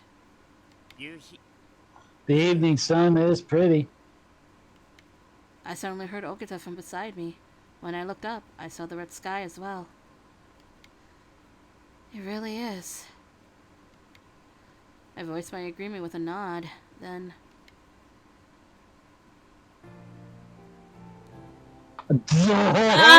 Ah! You... Why, Okita? Because. Fuck you, Okita.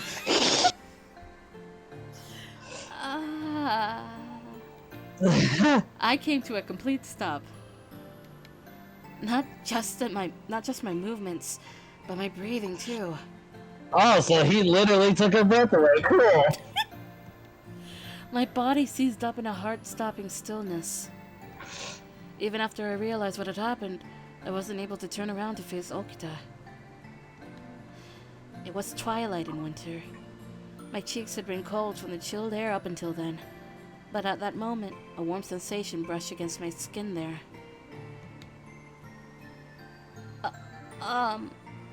We're looking at this whole thing now. Yes! Ugh! Ah! Around 10 seconds had passed before I grasped the situation. Then the heat from that touch faded, receding from my cheek. What was what I thought, but it was still warm when Okita whispered to me from up close. Chizuru. His sigh tickled my cheek. Every time Okita spun more words together, murmuring my name so close that I could faintly feel his lips.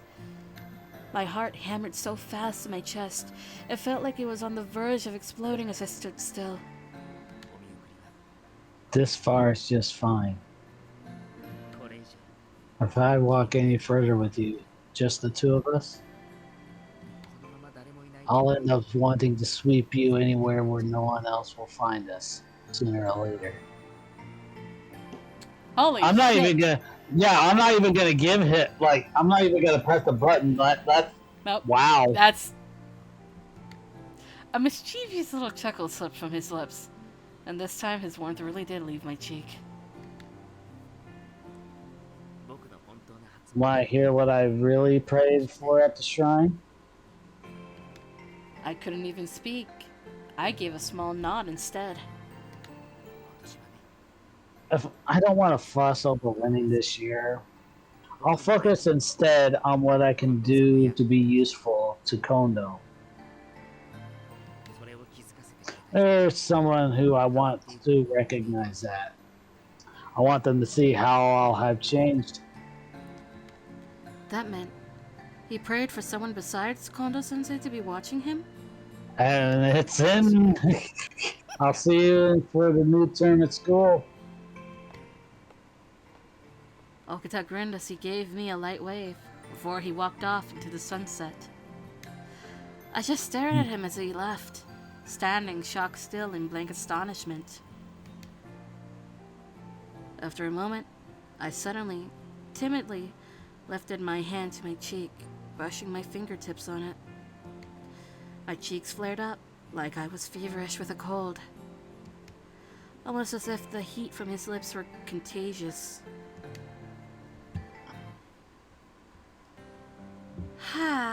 I feel like this would have been her as he said all of that shit.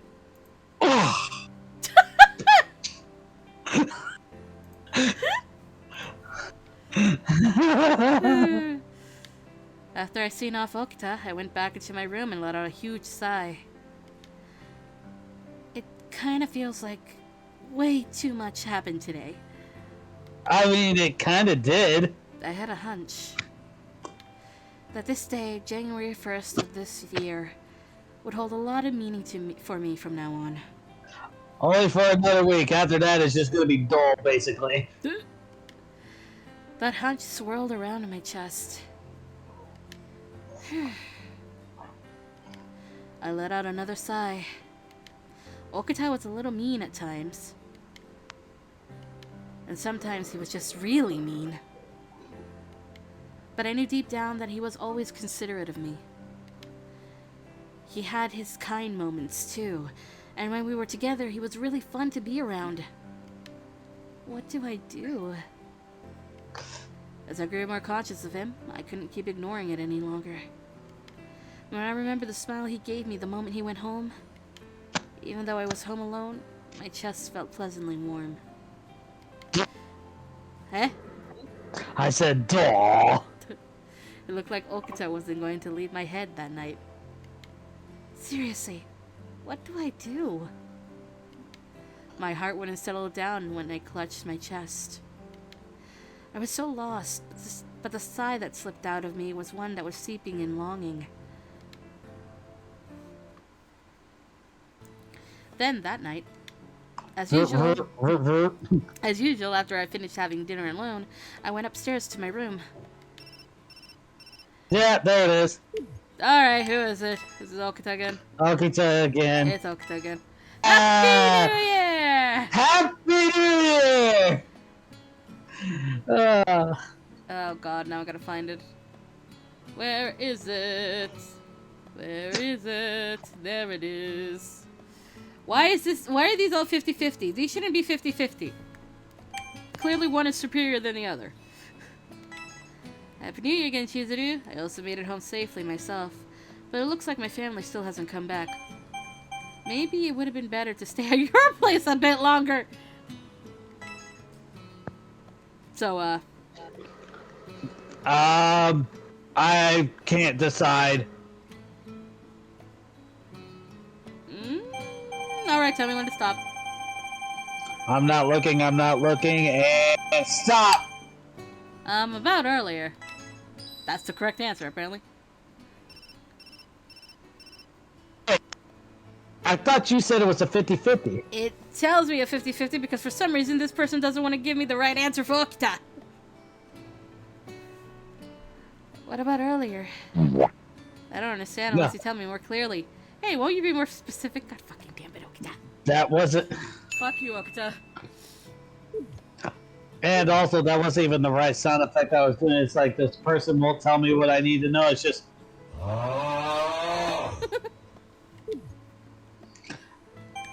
mildly irritating. Saving because it's about to be Valentine's Day! Oops, wrong button. God damn it. A New Year's program was playing on TV, but I just couldn't bring myself to watch it. In my daze, I stared blankly out my window. The events that happened today replayed in my head, making me feel giddier with every passing moment. The first night of the new year drew to a close as I dwelled on my thoughts. We getting a picture? I think we're getting a picture. We're getting the picture. What is it? Huh? It's a message from Okita. I wonder what it's about. This is... What is it?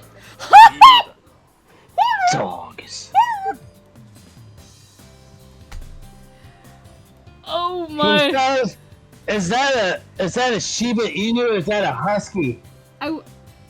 I want to say it's a Shiba because of the tail, but the coloring is screaming husky, so I don't know. Oh! I want to say it's a Shibi. It's a Shibi. And Kaido has got himself a kitty cat. He's got a nickel. Anyway, dogs. Dogs.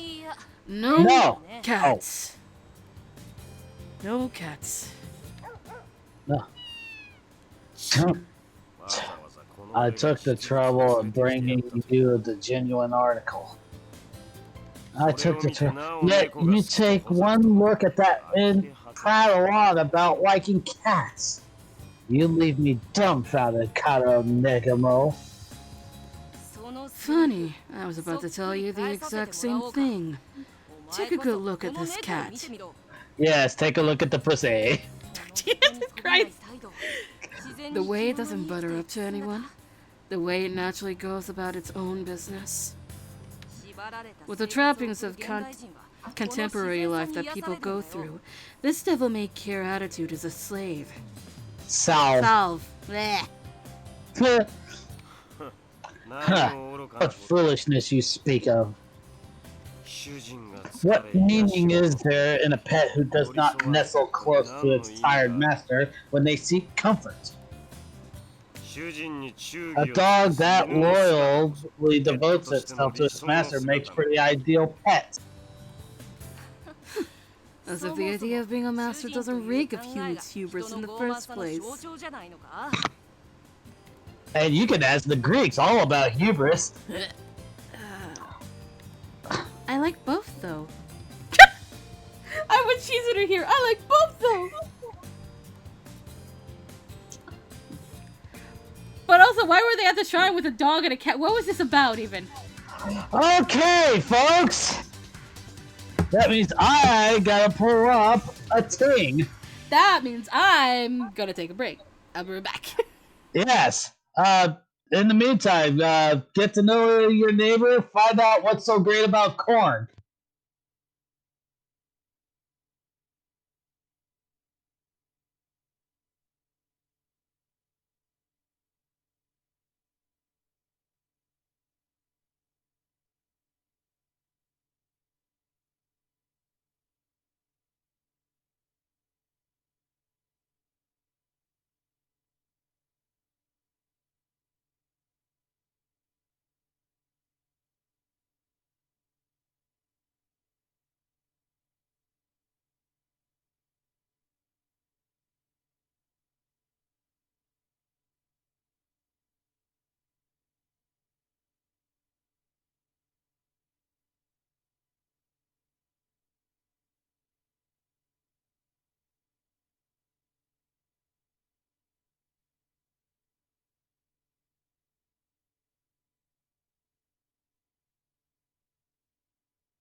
Hello.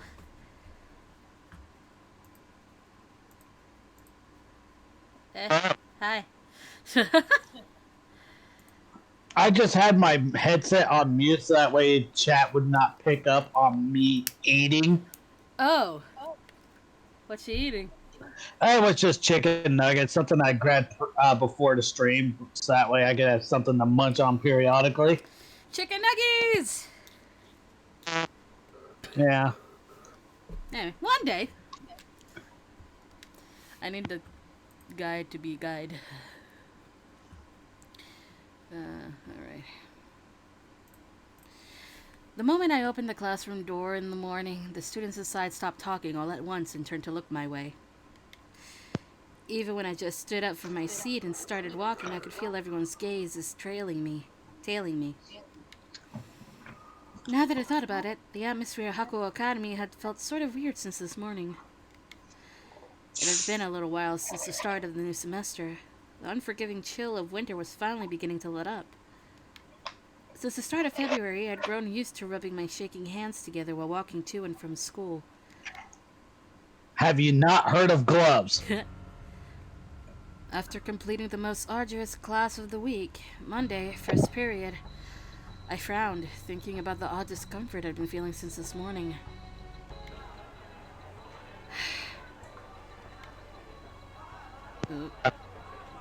Excuse me. Whoa.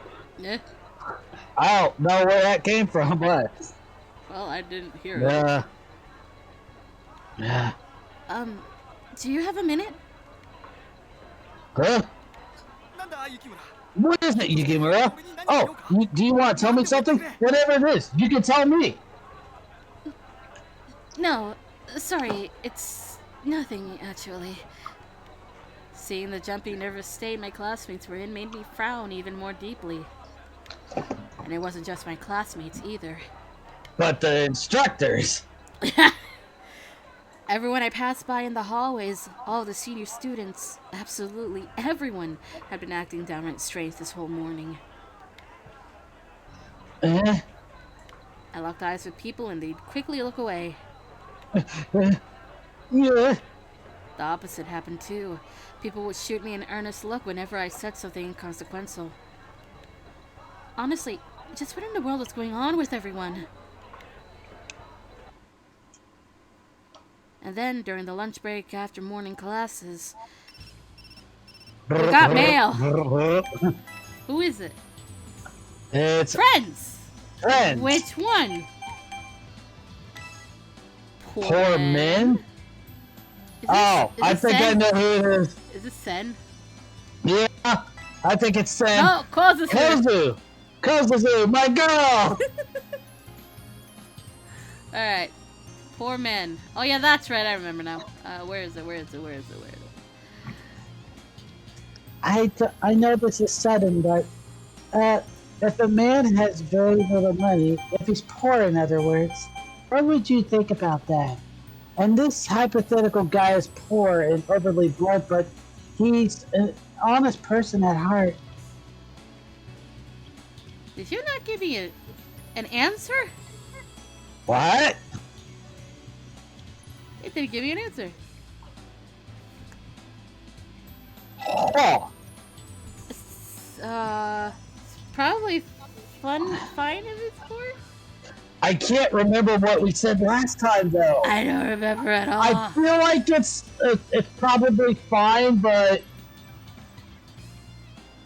I'm pressing it. Okay. It is. Woo. And she responded immediately. I see. It really is okay, isn't it? I think so too. Thank you very much. Alright. Back to work. Back to saving. Oh. Also, yes. People kept staring at me and I couldn't stand it. I rushed out into the hallway as soon as the bell rang. Whoa. When I first enrolled, I got a lot of stares as the only girl in school, but even so, And now it's worse. I feel like people are staring at me even more than they were back then.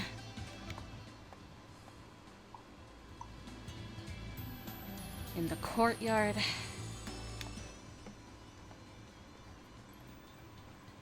And in the the core. corridor outdoors.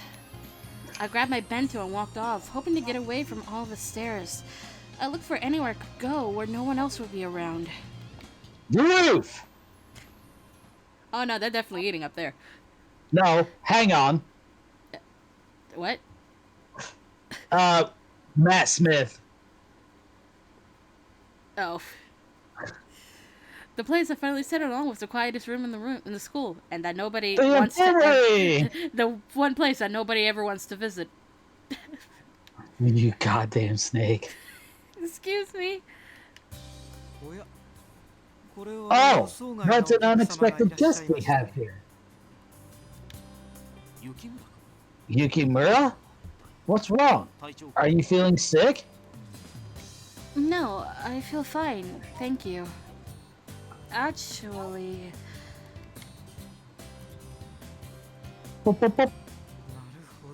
I see. You're feeling as though you're drawing more attention than usual. maybe I'm just being overly self-conscious, but I feel like there's always someone who's looking at me. Is there anything strange about me today? Like my appearance, or maybe I had bedhead, for instance, or maybe my jacket was buttoned wrong.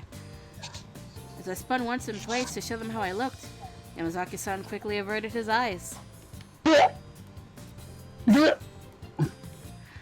Oh, something must be out of place then, huh? Is it my clothes or my face? No, there's nothing wrong with your face. You look as good as you always do. You look like you always do. Yamazaki-san hurriedly shook his head for some reason. Sanan-sensei smiled wryly and said, I haven't seen this situation firsthand, but this may be mere conjecture, so could it be that all the students in your vicinity look restless, agitated? Now that you put it that way, I think that's right. Someone nearly jumped out of their skin earlier when I called out to them. Pretty sure there was the cat noise too.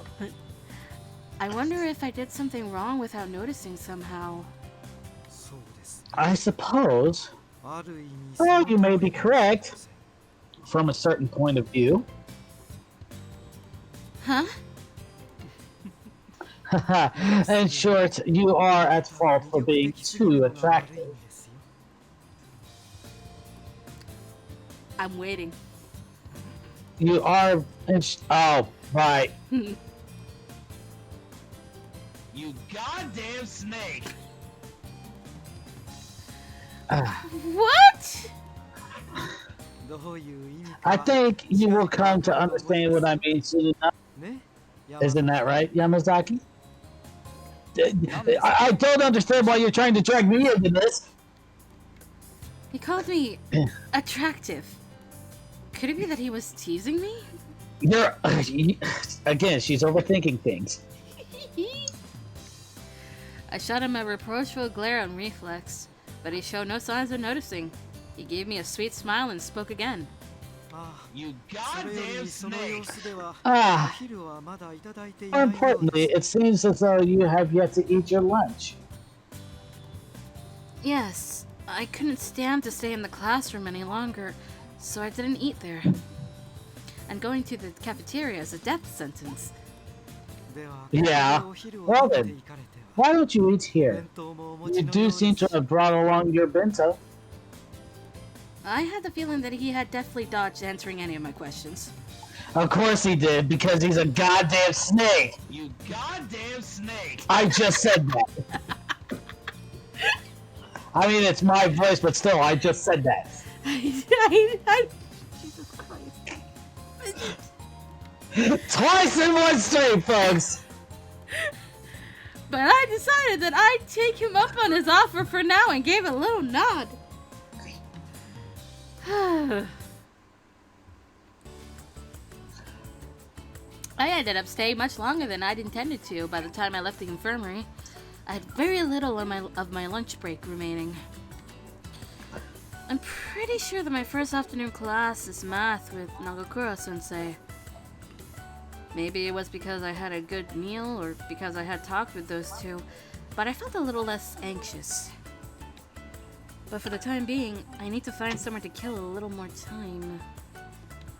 Then, as I walked off away from where math would take place, something huge blocked my path and my vision. Oh, where are you off to, Yukimura? Don't you have math in just a bit? If you want trying to skip my classes, I don't want to hear about it. No, I wasn't intending on doing that. Huh? Well then, where are you going? To the toilet? Very subtle. Very subtle, Nagakura. Very subtle.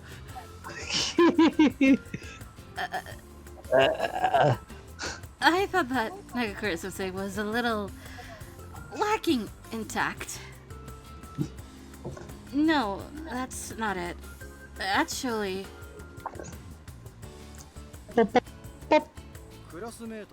Oh, your classmates are acting kind of weird, huh? I see. Do you know something about it? Well, now that you say that, it is that time of year. He folded his arms, nodding sagely to himself as he said that. It's gotta be the day that men both dream and dread. Valentine's Day. Oh. I hadn't been consciously aware of it because there were still a couple of days left before the 14th. But now that I thought about it, it was already February. Valentine's ads usually flooded the city around now. That would be more or less explaining... That would more or less explain all the attention I'd been getting this morning. Actually, it was a bigger mystery that I hadn't noticed any sooner. You're the only one in the whole school who can do something for Valentine's Day, Yukimura. Because we never get to see White Day. God damn it. Especially in an Otome games, like, White Day is the opposite. What does the school's idol heart belong to? Who does the school's idol heart belong to? Anyone would be interested in finding that one out. Please stop. This is so embarrassing. Incidentally, Incidentally, how about you, Nagakura-sensei? You sound like you're excited for Valentine's Day. Huh? Oh, of course. I mean, this year I'm definitely gonna get chocolate from some beautiful ladies for once. For once, huh? For once, huh? I was sort of wondering if he'd ever gotten any before, but I decided not to ask for the moment. Wise choice. Well, I think that there are tons of guys who are hoping to get chocolates from you, but if you feel obligated to go around and give some to every one of them, well, it doesn't matter how much you have, it'll never be enough. Well, we'll at least have peace and quiet around here till the 14th, so let's just forget about it for now. Well, let's get to class. After he had explained what was going on, Nagakura-sensei started leading the way to the classroom. And she turned tail the other way. Would it be easier for me to go back in if he was there with me? I decided to follow after him. Honestly, that might be the better choice. Valentine's Day, huh? Now that someone had mentioned it, I realized I really did need to start thinking about it. That day would gradually start drawing closer and closer. What should I make this year? Da da da da da da da. Damn. My afternoon classes felt like they'd lasted longer than usual, but they were finally over. A feeling of freedom came over me as the final bell rang. School had finished for today. The moment homeroom ended, I left the classroom. Thanks to the little chats I had during lunch, I knew why everyone was acting oddly now, but that didn't change how uncomfortable it made me. On the contrary, now that I knew what everyone was expecting from me, I felt more and more like I couldn't stand there a second longer. As the sun began to set, the shadow of all those chocolatey expectations caused my face to fall. Soon enough, the day that gave women the courage to confess their love would roll around. A day where girls gave both chocolate and their hearts to the apple of their eye, hoping to start something. How in the world should I give? I was shaken from my thoughts by some sort of commotion going on right in front of me. What's with this crowd? There was a throng of people, all crowded around some sort of notice board affixed to the hallway wall. I spotted some people I recognized amidst the crowd and called out to them. Amagiri, Shiranui. Oh, it's Yukimura. You on your way home? I was going to, but what's going on over here? It'd be faster if you just saw for yourself. Hey, you! We're gonna lose it! I stepped into the space Shiranui had made for me and began to read the bulletin board. Announcement. Beginning tomorrow, students will undergo random personal effects inspections for a week. Entertainment and gaming systems will be confiscated, as well as unnecessary food and drink? Starting tomorrow and lasting for 1 week. Put it simply, up until Valentine's Day. The perfect plan to eliminate any potential chocolate. Am I the only person nasty enough to think this up? Well, and the only person nasty enough to think this up? Well, you can take a guess, yeah? Don't tell me it's Kazuma. Nah, it ain't our boss. He's actually aiming for the opposite there. Yeah. Contrary to this announcement, Cosmo is impatiently awaiting receiving chocolates. So if it's not him, then it's... No! It hurts to be called nasty, you know.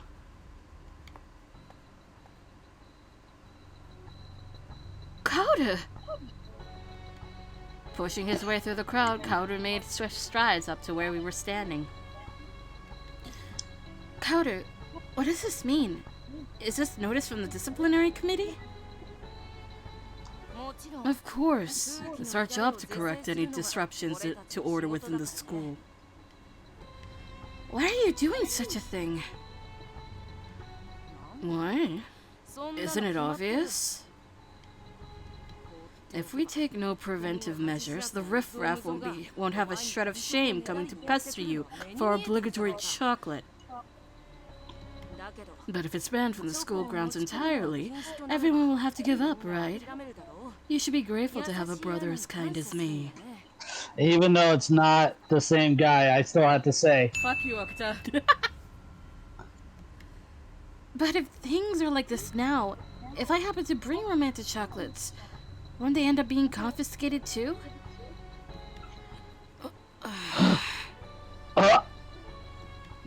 Romantic chocolates, you say? Well, what you want. Say what you want. If I recall, you don't have anyone you want to confess to in the first place, right? Well... Or don't tell me you intend to confess to someone like Toro Okita or even Saito-san. I didn't say anything like that.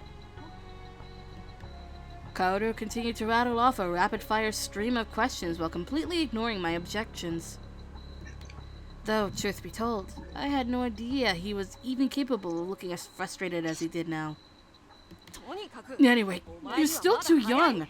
You absolutely can't bring any chocolate. We are the same age, Kaoru. That makes me think of Avengers. Got it? You absolutely cannot. What? Go help out with the evacuation. I'll be fine. You know, I'm like 12 seconds older than you. But you just go. The hell? It was from Avengers, Age of Ultron, and it was with Magneto's kids, even though he's not in the movie. But yeah, it's just, oh look, up in the sky, what is it? It's a bird? Is it a plane? No, it's a scantily clad wyvern rider with a big fuck off axe. Kaoru went to the trouble of reminding me twice before he briskly marched away. I was left dumbfounded in his wake before I turned to Amagiri and Shiranui. I'm sorry you two had to see such a shameful display. I mean, I don't care about that, but what even was that? It seems that the inner workings of an older brother's mind are just as mysterious as those of a woman's. Is it Amagiri? Maybe it's just Kaoru. After that, I parted ways with Amagiri and Shiranui and passed through the front gate on my way home. Even if I set aside the random inspections for now, I couldn't escape the fact that Valentine's Day was fast approaching. I really don't have a choice. I need to start thinking about what chocolates to make. The person I want to give chocolates to, huh? My mumble turned into white fog as it left my mouth. It rose up into the heavens and vanished, destined to never reach anyone else's ears. There was 1 week left until Valentine's Day. A sweet, painful feeling swarmed in the depths of my heart at the thought of who I wanted to give chocolates to. I wondered if I'd even be able to.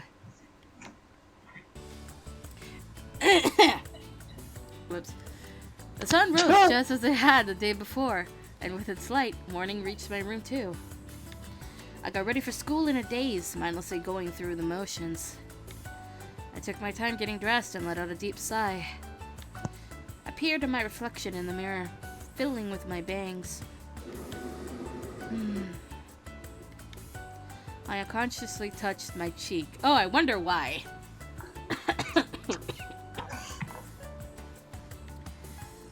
Fuck you, Okta. A faint blush rose to my cheeks as I watched my reflection. It's already been a month since that day, since New Year's. I couldn't lie even to myself and pretend I wasn't conscious of it. Ever since that day, just like now, I would touch my cheek and recall that warmth. This is no good. I'll be late if I keep this up.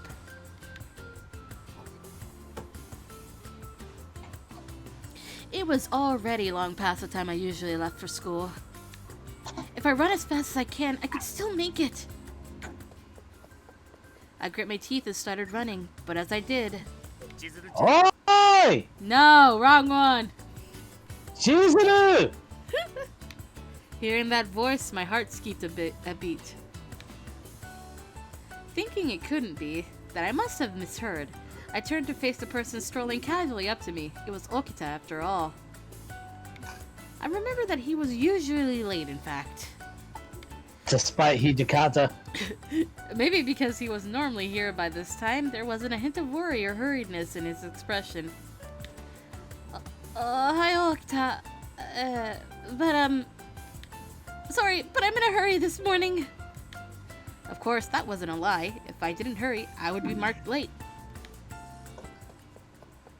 I left Okita behind and started to run, but for some reason, even though he'd never run in front of me before, there he was, sprinting alongside me. Even though it's not really worth the effort. Well, I don't want to be late. I kept my eyes fixed straight ahead, avoiding meeting his gaze. Lately, whenever I faced Okita, I felt awkward and shy and found myself tongue-tied. But meeting him while running to school might not have been entirely bad. After all, at a time like this, it wouldn't be unusual for my face to be red and for me to feel short of breath. Like you're running now? Okita, you don't have to force yourself to match my pace, you know. You too. You don't need to work so hard to run all the way, you know? You'll be late even if you hurry anyway. Maybe I can't make it in time, but if you run at your own pace, I think you can make it in time. I don't care if I'm late. It's way more fun talking with you than sitting in classical lit. I'm sorry, Hijikata. I ran with all my might. Okita had no trouble keeping up, and suddenly he broke out into a smile. ところで千鶴ちゃん By the way, Chizu, もうすぐバレンタイン Valentine's Day is coming up, isn't it?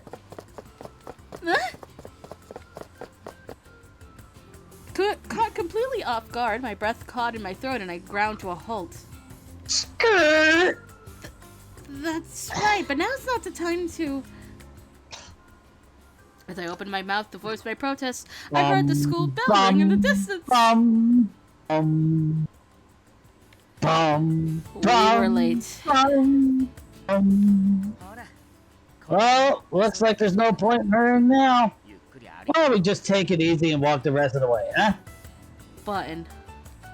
Button. Button! Fuck you, Okita.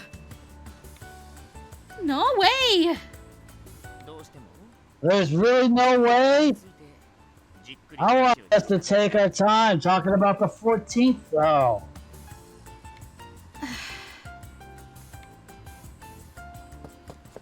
Hoping to escape both Okita and that topic entirely, I broke into a run again. And he's gonna run right alongside you. It wasn't that I didn't want to talk about it, but rather I couldn't talk about it. After all, I myself didn't know what I wanted to do about Valentine's Day. By the time I finally reached the classroom, morning homeroom was already over. I made it just in time for first period to start. 寝坊か Did you 1 oversleep? 時間目が移動 You're 教 lucky 室 we じゃなくて didn't よか have ったな to change classes for first period. That's entirely incorrect. Hold on. What? I'm sorry, but they don't change classes over there. The teachers change, not the students. Too tired to speak, I nodded my agreement to Ibuki and sat down.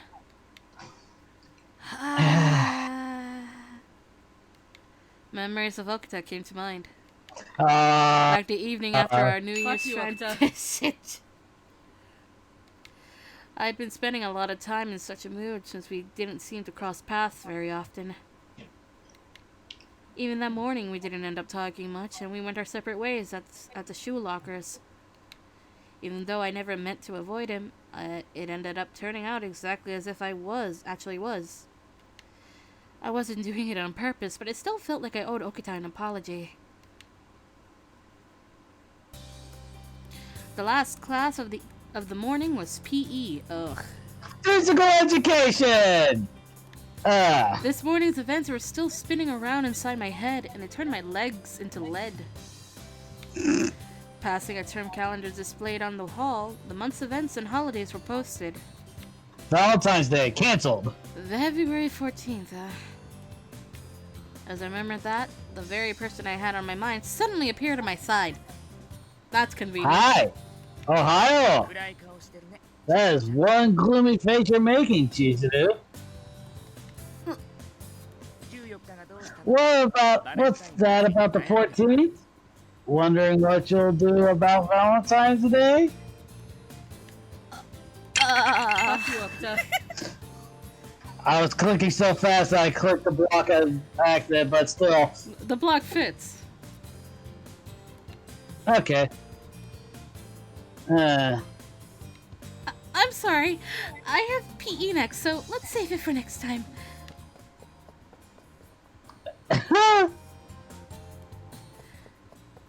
Just like earlier that morning, I ran off again to escape him.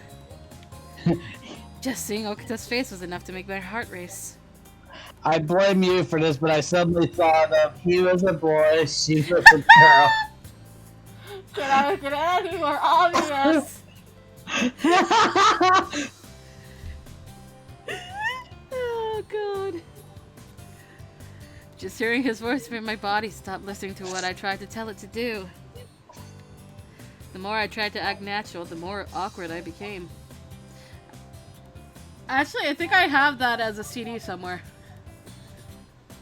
Probably. It's in my collection somewhere. I always ended up weirdly stiff and formal with him, without meaning to.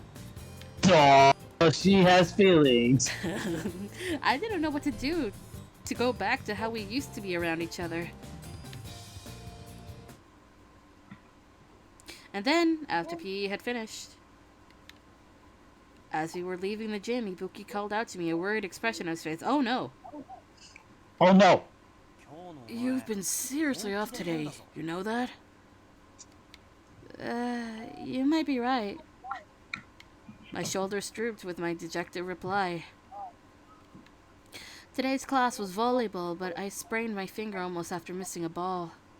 Which one? It was probably because I was distracted throughout the whole class. My thoughts still stuck on Okita. I'm gonna stop by the infirmary for a bit. After telling Ibuki that, I turned to make my way there. Oh, Sanan! Thank you very much. School nurse Sanan Sensei. Aw, we don't get to see him. Not this time.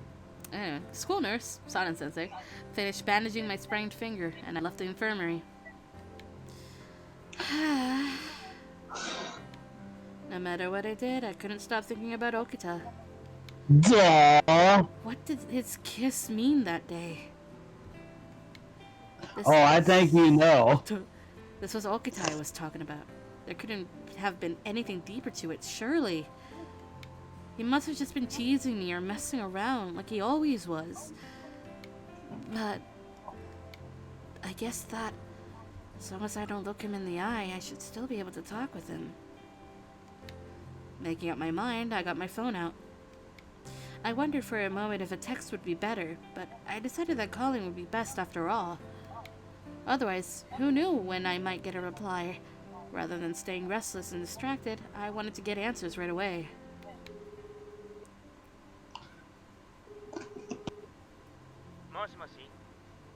Moshi moshi. Okita. Do you have time right now? There's something I want to ask you. Is there something I can answer? It's something only you could answer. Is that so? So it's, how can I get better at kendo or something? No, that's not. If it is, then you can just come visit the kendo club next time, and I'll teach you. See ya. Fuck you, Okita. I got the feeling he was blatantly ignoring me. Fuck you, Okita. But why? The pent-up feelings I'd been bottling up were growing stronger and stronger. I sighed for the umpteenth time that day as I stood in the empty classroom after classes had finished. I couldn't focus on any of my classes today. By the time I'd copied down everything from the board in my notebook, the light from outside had already grown dim. What the Oh, it's the other. What the fuck, Blue? Wait, what did he do? You sent the picture in the clan Discord, and it's a Uh-oh. it's a frosted s'mores Pop-Tarts with sweet with sweet relish all over the top of it. Why? I don't know. Just no. Why did he send this? Blue. Bad.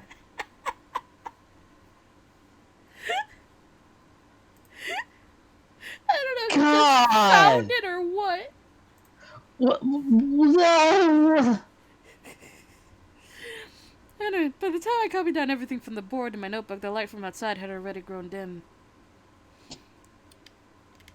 The sun had gone down a little faster than it went a little while ago. As I took in that faint sign of spring, the door to the classroom suddenly opened. So you're still here, Yukimura? Oh, so you're still here, Yukimura? Oh, Harada-sensei. You haven't really been yourself during class lately. Is there something bothering you? You can tell? Of course. I mean, I'm your homeroom teacher, you know. Let's talk about it. Even if we can't figure out the solution, well, then maybe at least we can find the first step. Harada's gonna be our savior. Yes. It's not for but rather a friend who's having trouble. Discussing the specifics, I tried discussing Disguising the specifics. I tried discussing it with Harada-sensei. Oh boy, what did we come up with?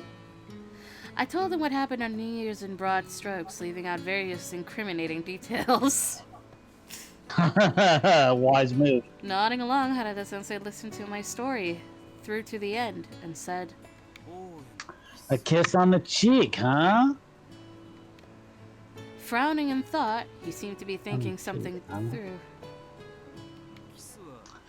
Do you know that there are different meanings behind it, depending on where someone kisses you? A kiss on the forehead is a mark of friendship, and on the back of the hand is respect, and so on and so forth. There's all lots of different kinds. Brain, remember this. It is said that a kiss on the cheek signifies deep affection or satisfaction. Deep affection or satisfaction. Right. Maybe that person wanted to convey their affection as a friend? Or perhaps it meant, for now, I'm satisfied with how things are between us. Maybe. Where did they really want to kiss them, I wonder? Look at that face! Smug ass mug. Harada-sensei spoke with a smile, but I suddenly imagined what Okuta's feelings might really have been at the time, and my face flushed red.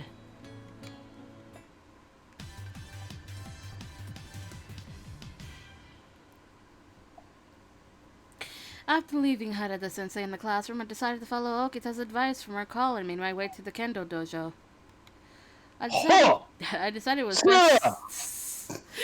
was best to ask him what he really meant by that kiss face to face. When I reached the kendo dojo, for once, Okita was all alone inside. Oh, you really came. Looking into his surprised face, I gathered my courage and asked, Okita, about New Year's. Oh, yeah. Will you give me chocolate on Valentine's Day?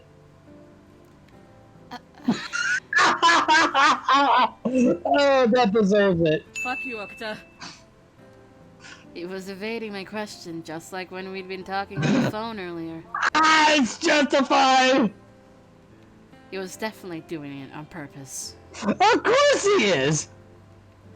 I was convinced of that, then, and I said, That depends on how you answer me now. that depends on how you answer me now. Hey! I'm still thinking about it, but I think I'll decide based on how you answer me now. Okita laughed coolly. Huh. That's not fair, you know.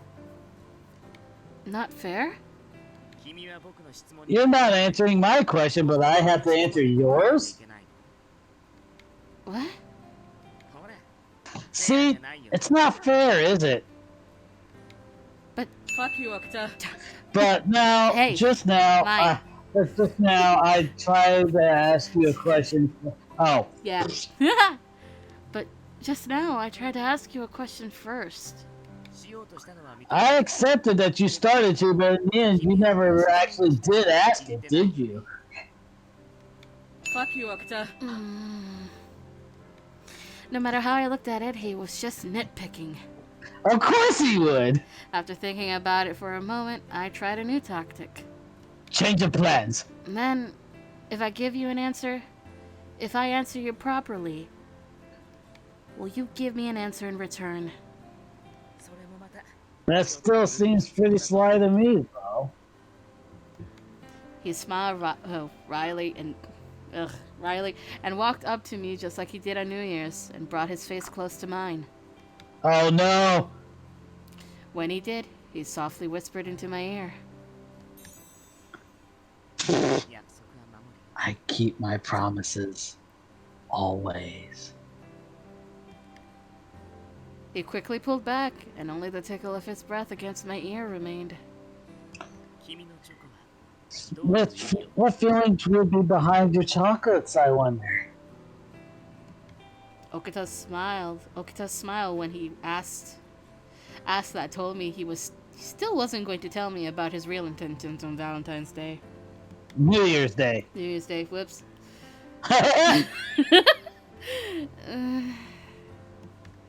I really wanted to know how he felt.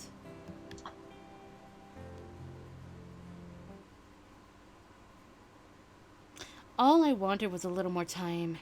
Yet as if despite me, time still passed and the days seemed to get shorter and shorter. That's not how it works. Before I even knew it, the calendar already read mid-February. That's not how it works. The days are supposed to get longer. I spent my Saturday afternoon preparing for Valentine's Day, which was fast approaching. We get the girls now. Yay! I visited the Hakuoki Academy cafeteria with Olsen and Kozusu over the weekend. This is Hakuoki Academy's cafeteria? I saw a little bit of it during the cultural festival, but it really is so spacious. Ours is a little bit smaller in scale. Lots of people bring in bentos anyway. Usually, I was the only girl around here, so it actually felt really strange seeing other girls in school like this. It's so refreshing! Look at their outfits. I know. I love Sen's outfit. It's so...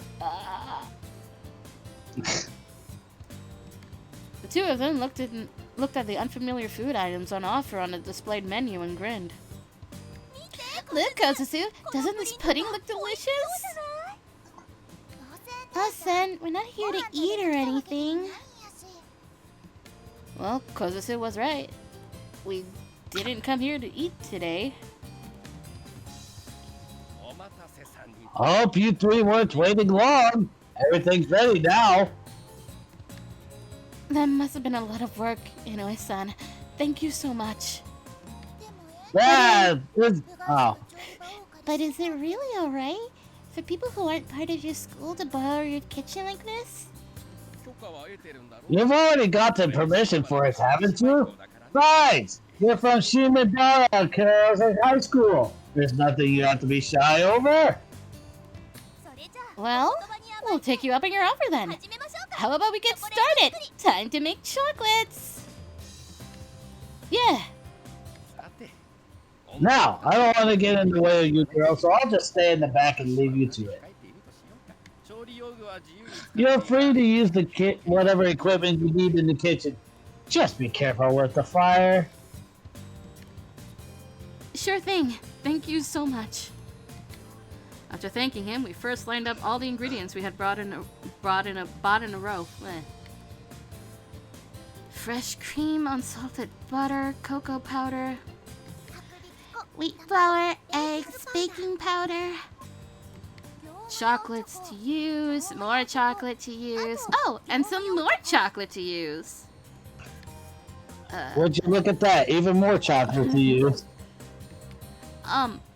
Also, are you making a life-size chocolate statue? That's not a good idea. Huh? What? Chizuru, would you be the model for it? God damn it, Sid!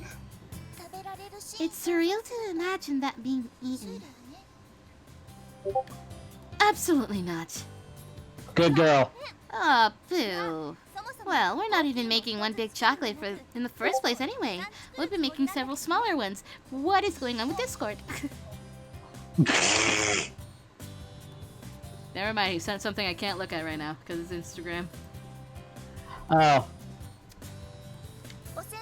Olsen has a large circle of acquaintances, so she also needs to give some to her relatives. Oh, I see. It must be nice for you two. You look like you've got chocolates to give to your special someones. Huh? Well, I don't know if... Well, I don't know if you have anyone like that to give chocolates to, Chizuru. But lately, Kozusu's gotten pretty close with that Ibuki guy we met at the pool, I mean. Duh. Since when? really like that. These chocolates are platonic. Not in a different timeline, it's not. Or should I say alternate universe? That's probably more correct. Yeah. With her ingredients cradled in hands, Kozusu's expression went very tender with her muttering. I felt somewhat jealous seeing that, but I also found myself making a similarly fond face. Now then, how about we make those chocolates? Let's do this. I wonder if I'd have such a tender expression as I put my heart into what I would make. But anyways, I had to do my best in making them. No matter what came next, first we had to warm things up. The chocolates we heated inside the bowl slowly started to change shape. Now next is... With the chocolate's sweet-smelling fragrance, it was only natural that it reminded me of someone. My heart would only ache when I thought about Okita. Of course, we need his phone. I'm taking water. Yes. Huh? I said yes in agreement of him needing his phone. He is that bitch. Wow. While I put the marshmallow I prepared on the chocolate coating, I let out a small sigh. Even though he's been by my side this past year, I couldn't understand him at all in the end. The fact that the person I liked most was the person I understood the least. Isn't that how it always works? I had to finish these chocolates so I could know how he really felt. I shook off my gloominess and molded the chocolate as I thought about him. While I thought about that, at the end of the day, even with the tasty chocolates I made, I wasn't even sure that I could bring them to school in the first place. I could trick them one way. I could trick them one way or the other during the inspections. All of a sudden, Kozusu cocked their heads a little at me. Maybe because they realized that I'd stopped doing anything at some point. What's wrong, Chizuru? Nothing. I just don't know if I can bring these to school even though I made them. What do you mean? The truth is... Pop, pop, pop, pop, pop, pop, pop. What? That's what the inspections are for? What the heck? That's so mean of them. There are ulterior motives at play here. The fact that they're doing it now means they're totally targeting Valentine's Day. Ugh. Hearing about the inspections the disciplinary committee would run really raised their hackles. They stopped making their chocolates and looked ready to run over and give them a beating right this second. I hurriedly shook my head at them. Calm down, you two. It's already been decided anyway. But isn't that just complete tyranny? Maybe if I go and give them a tyranny? Maybe if I go and give them a complaint or two. Also, you'll be sure to cause havoc if you did that, so try and bear with it. Although, even though it's definitely unfair, I feel like there's a point to it. Enlighten us. Practically speaking, you have fewer boys you need to worry about winning chocolates thanks to that notice. You have a point, but... You can't really do much seeing as it's been decided, and if there's someone you want to give chocolates to, you could just do it after you go home, right? Honestly, Kozusu might have been right. She is right. Even if I wanted to give chocolates to someone, there wasn't any reason I had to bring it to school. That's right. I'm of the opposite opinion. I mean, Valentine's Day is a whole page in this chapter of our lives right now, right? There's meaning in giving chocolates to someone at school. Plus, you'll make memories that way, too. I can see both sides to it. If there's someone you want to give them no matter what, then this is the one chance you get this year. You can't give in to the rules. But Spoken like a true anarchist. but I think you'd be really sad if you got your chocolates confiscated as a result. Well, whatever you end up doing, the choice is yours to make, Chizuru. What would be the right thing to do? I thought about that in the back of my mind while starting the final stages of making my chocolates. Bloop. Between the cracks in the cold-laden winter clouds, you could catch a glimpse of the vivid blue sky at times. The refreshing and perfectly lucid blueness of it somehow reminded of how close spring was. The sky on Valentine's Day was just a little bit brighter than usual. Well, this is a different outcome than Hijikata.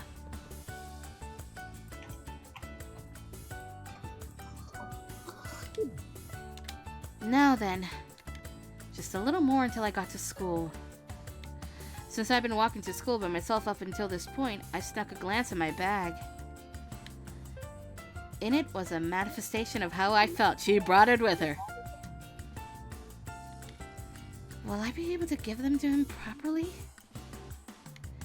If I just wanted to give him some chocolate, there were plenty of other ways I could do that. I could go home and bring them to him after school, like Kozusu said, and that would work. Or I could bring them around the next day. But there's meaning in giving chocolates to someone at school. Plus, you'll make memories that way too. She's right. All sounds right. If I was going to express how I felt with my chocolates, I wanted to do it this Valentine's Day. Valentine's Day was a magical occasion that gifted bravery to girls. Okay, so take this into consideration. You should definitely do it at school, but outside of the school grounds. They can't confiscate it if it's outside the school, right? But to do that, I have to get through the personal effects inspections first. I tried out all sorts of schemes to hide my chocolates, but I wonder if it would really fool them.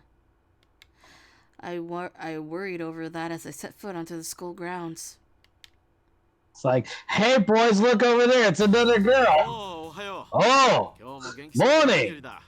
I'm happy you're looking well today as ever. Good morning, Kondo-sensei. Are you greeting people this morning?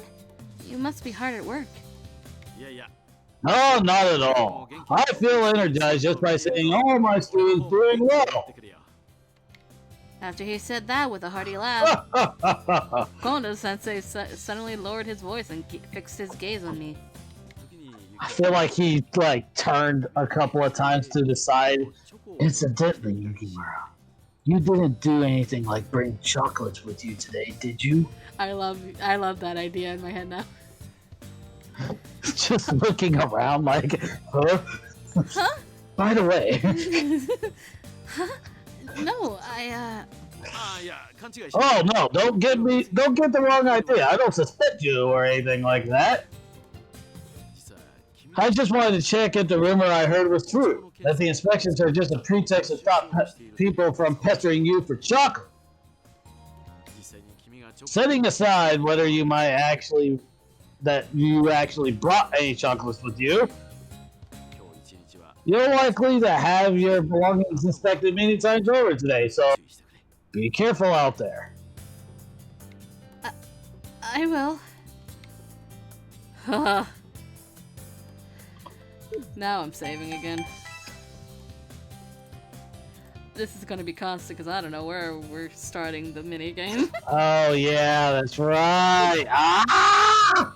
Everywhere I went, I could see students from the disciplinary committee around me. It made me nervous as I walked down the hallways. Prepare the sheet. I do have the page up, so don't worry. Just tell me who. I was more keened into my surroundings than I needed to be, and judging from the way I gripped my bag, I probably looked really suspicious. Yukimura. Don't. Yukimura! Hi! Morning! Hey, what are you so jumpy for? Nothing, it's nothing. I kept glancing at my bag that had my chocolates in it and walked down the corridor. Yukimura! Yukimura! I'm from the disciplinary committee. Please, open your bag for inspection. I don't know about any chocolates. Huh? 誰もチョコなんて。No one said anything about chocolates. I don't know anything. I walked off in a hurry. Huh? Even if people started talking to me, I had to look like I knew nothing. Minigame time. Yeah. We know already.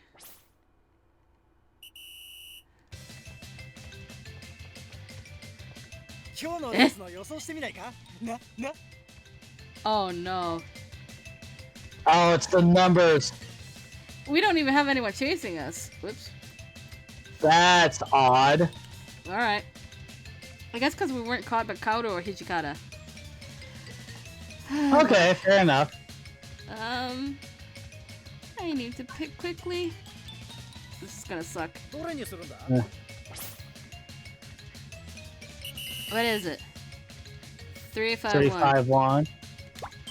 There. やっぱそいつだよな。 Fuck! No! Revert to the previous save! We revert to the previous save. Load.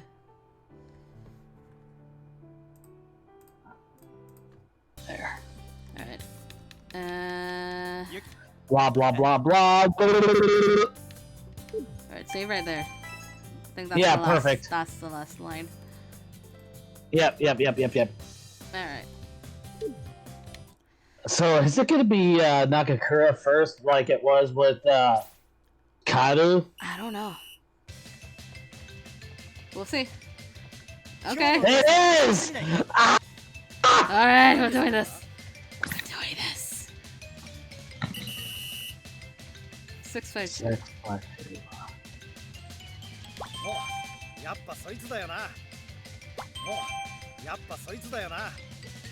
Got it! わかった。 Yeah! Who's next? これで明日の昼飯は大盤振る舞いできるぜ。 Oh god, it's すい Sanan. ません。 Hola! 少し Yes. おっと気をつけてください I'm ね。 gonna cry. 上手ですね。その調子です。上手ですね。その調子です。上手ですね。その調子です。上手ですね。その調子です。上手ですね。 Oh. その調子です。 Did it! Da, da, da, あ da! りがとうござい Alright, ま who's す。 next? 助かりました。 Oh fuck, it's Kaoru. Ah! Now he appears. Yeah.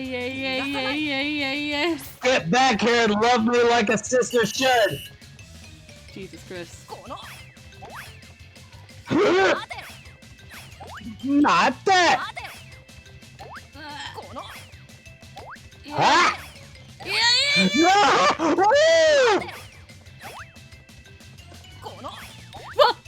Woo! Woo! Why do the pencils gotta be so blindingly fat? Oh, I almost thought you had, like, oh. Those, yes! See ya! No, fuck you!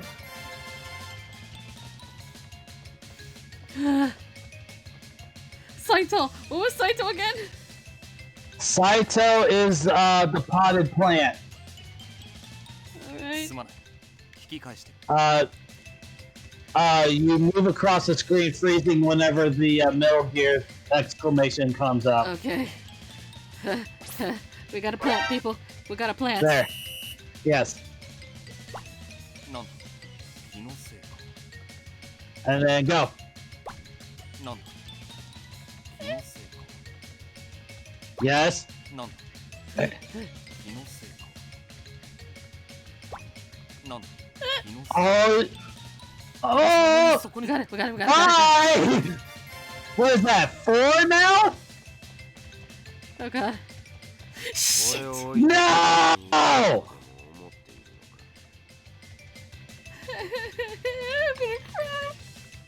Maybe. Wait, can you use your ticket for this one? Is this my ticket? Maybe?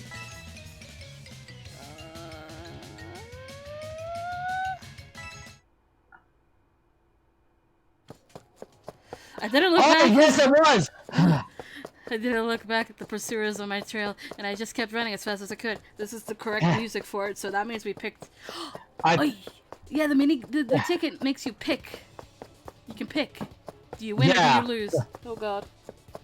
Okay, so. We're running as fast as we can. You can't catch us. We're the gingerbread. But standing right in my way was. Oh! Coda. Oh. Wait, how did you get back up in front of us? He'd been lying in wait for me, wearing his disciplinary committee armband, his expression But you were terrified. clearly behind us! You're running pretty desperately there. You wouldn't be actually carrying chocolates with you, right? Would you like to know, you little bitch? Just to be clear, it's safe to say that the number of upstanding guys in this academy is close to nil. And the worst offender of them all is Okita.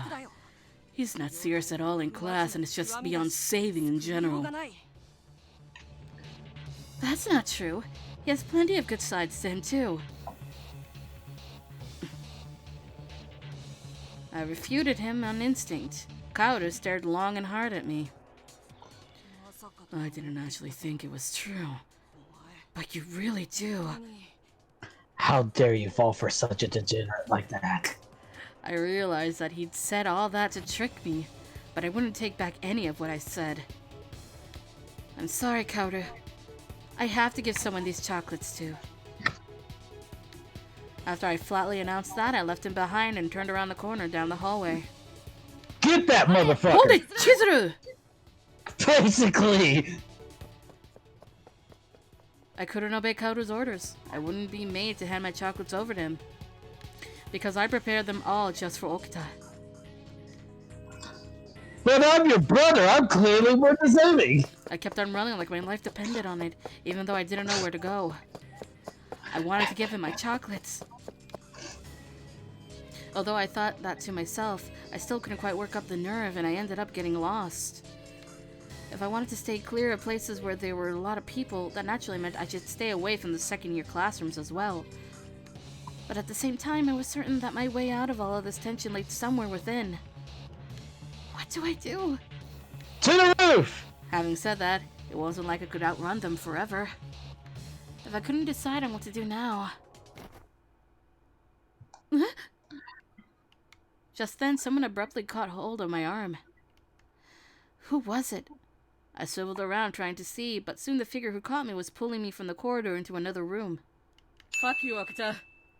As I was brought into the library, and the person who brought me was... Fuck you, Okita. Okita! The tension in my face left me instinctually. Both from the relief of being saved and from the happiness at him being the one who saved me.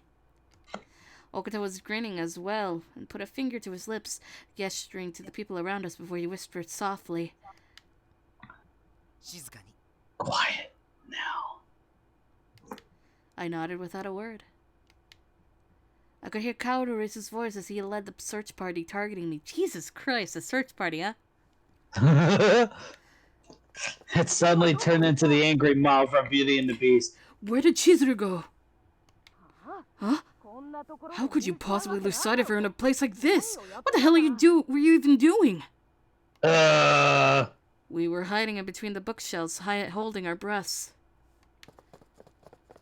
At last, as we heard the sound of their footsteps grow farther away, I felt a huge wave of relief. Thank goodness. Thank you so much, Okita. You're welcome.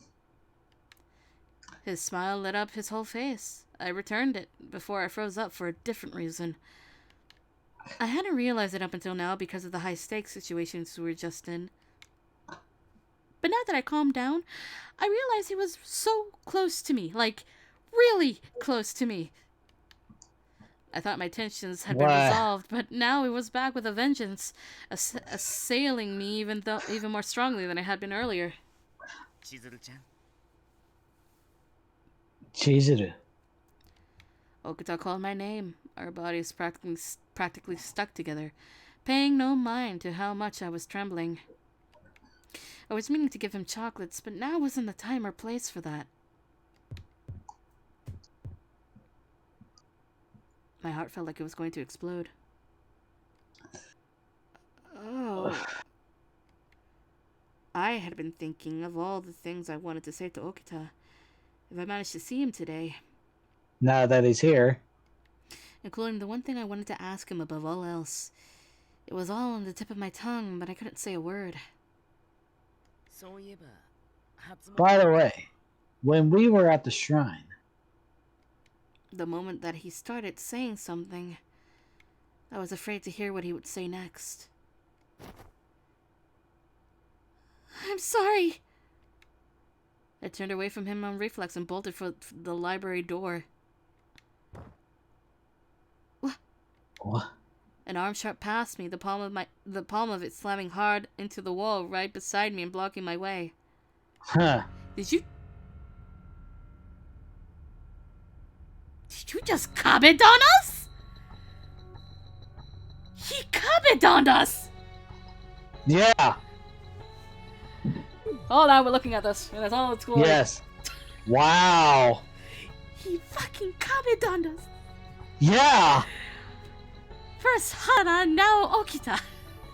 In different fucking universes. The sudden loud slap startled me a bit as I turned and saw Okita looking right at me. Why are you running away? Don't you want to hear what I wanted to tell you back then when we went to pay our first respects of the year? I wanted to say something, but my voice failed me. I didn't even know what to say in the first place. No words came to mind at all. Just somewhat of fear. He put his neck on the line to help me out earlier, but I did him an injustice by trying to run away. I'd have no right to complain if he was angry. I wouldn't, but... I felt so sad, and my chest felt so strained for some strange reason, that I felt tears threatening to overflow from my eyes. Despite that, I couldn't avert them away from his earnest gaze. And suddenly, he grinned. Oh my god! Fuck you, Okita. Look at that glorious grin. Fuck you, Okita. God damn it, he had me going too. We stared at each other in silence for a while. He held back a bit of a smile before he spoke to pacify me. Sorry, I was kidding. Fuck you, Okita. Huh? I slowly digested what he meant by that. Several seconds later, I came back to my senses. Honestly, you... Please don't tease me like that. He really made me mad. I was seriously worried there. It seemed like you were panicking about something there, so I thought I should calm you down a bit first.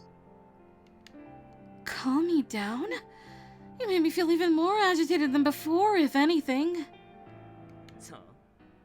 Did I now? He paid no heed to my complaint, just continuing to smile as he pulled away. This might have just been me simply overthinking it. You think? But I wondered if he really was joking just then. I had ended up avoiding Okita lately. I was desperate and did it for my own sake, but it must have felt nice for him, being avoided like that. That was why him being mean to me made me think a bit. It might have been his way of picking a bone with me. Earlier, he was honestly so close to me that I could feel his body temperature. Even now, my heart was still hammering away like an alarm bell in my chest. But I couldn't run away from it any longer. I didn't want to any longer. So, have you calmed down yet? If he meant if I felt calm, then the answer was no. But I had made up my mind. I stared straight back at him, studying me like he was trying to figure out my intentions. He had a faint smile as he spoke. Do you have something to give me? I do. I slowly opened up my bag and handed him the chocolates I'd so painstakingly hidden and carried with me. You wrapped it up real prettily. Are they really handmade? Oh, I'm not accusing you of anything, just so you know. I meant it as a compliment. He sounded a little bit panicked as he hastily clarified himself. I smiled and nodded. I know. It's alright. You got it across just fine. Yeah. Ah! Oh, hello! What? Oh, it's a check. Oh, no. Oh, no! Please.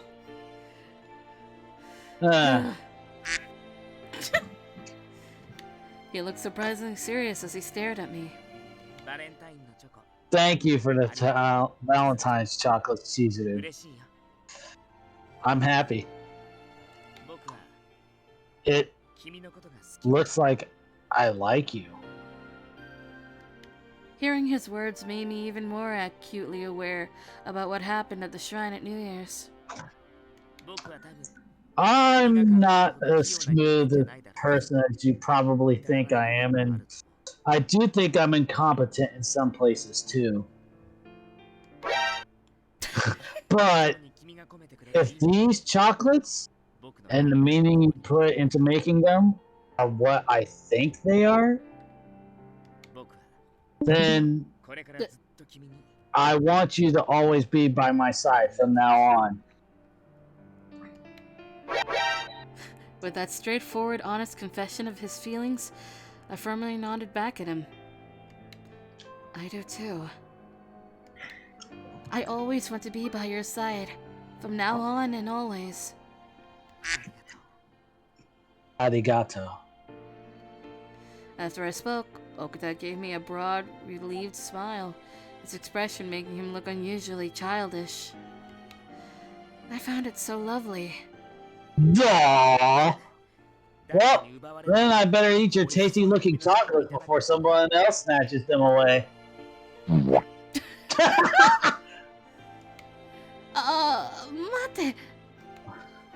Huh? Eating is forbidden in the library, so I don't think it'd be a really good idea to eat them here. You really do go by the book, huh? I'm sorry. I'm sorry. It's not like I'm reading any books right now while I'm eating, so shouldn't it be fine? I mean, maybe, but... He looked surprised, but then he let out a sigh, like he'd given up after seeing how nervous I was. Let's have a change of scene, huh? Would that be alright? You and your no-nonsense hard-headedness and how much worry you are what make you yourself, after all. I was pretty sure that was him complimenting me in his own way, too. It was. Pretty sure. About half sure, at least. To the roof, yes. To the roof! We avoided being seen and eventually ended up on the rooftop, where there are ducks, apparently. They landed here. Wait, it's February. Why would there be ducks up there? I don't know. Okay, apparently they all died because they turned into skeletons. Okita was on. Okita was. Okita was untying the wrapper of the chocolates he tried eating earlier. They were marshmallow chocolates filled with pistachio and almond paste. Eh? Ooh, that actually doesn't sound bad. Marshmallow chocolates filled with pistachio and almond paste. How do you make I that? may have to pass that along to our dessert gal at work. How do you make this? I need to know. I will find out, don't worry. Yeah. Why? The Valentine's chocolates I made for Okita. I didn't really know what to do with my eyes since I'd be watching him eat them, so I jerked my gaze upwards to look at the sky. Watching the cloudless sky, I felt something strange. There's clearly clouds in the sky. The incident this morning felt like a whirlwind, but now it all almost felt like a dream. Okita gave me a guileless smile after he enjoyed eating my chocolates. Fuck you, Okita. It's delicious, Chizuru. That's great. I was really relieved to hear that the chocolates that I'd packed my feelings into were tasty. The smile also made me so happy that my cheeks ended up growing warm. Like whenever he planted that kiss on them? Alright! If anybody says anything to you about Valentine's chocolates, be honest with them, okay? That you already gave some to me.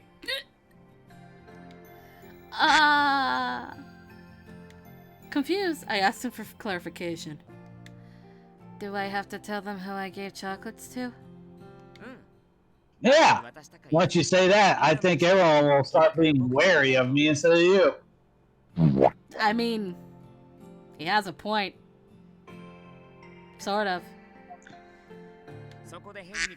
So, if you said anything weird to hide it, you had to lie and try to fool everyone as much as you could, right? He smiled in a telling way. To be fair, his idea might have been the safest response.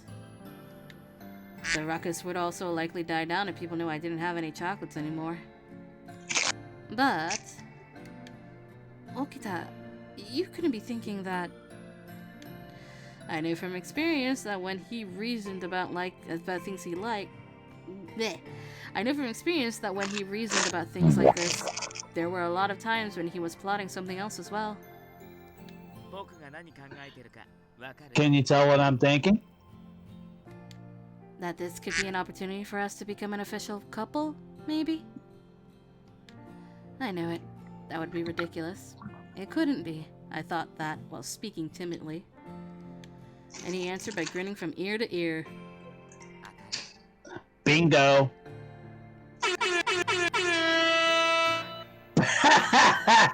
Basically, but... Well, I did feel that he went about it in a dishonest way. No other alternatives came to mind. Maybe the only way was to do as he said. As I found myself pondering this, Okita prodded me even further.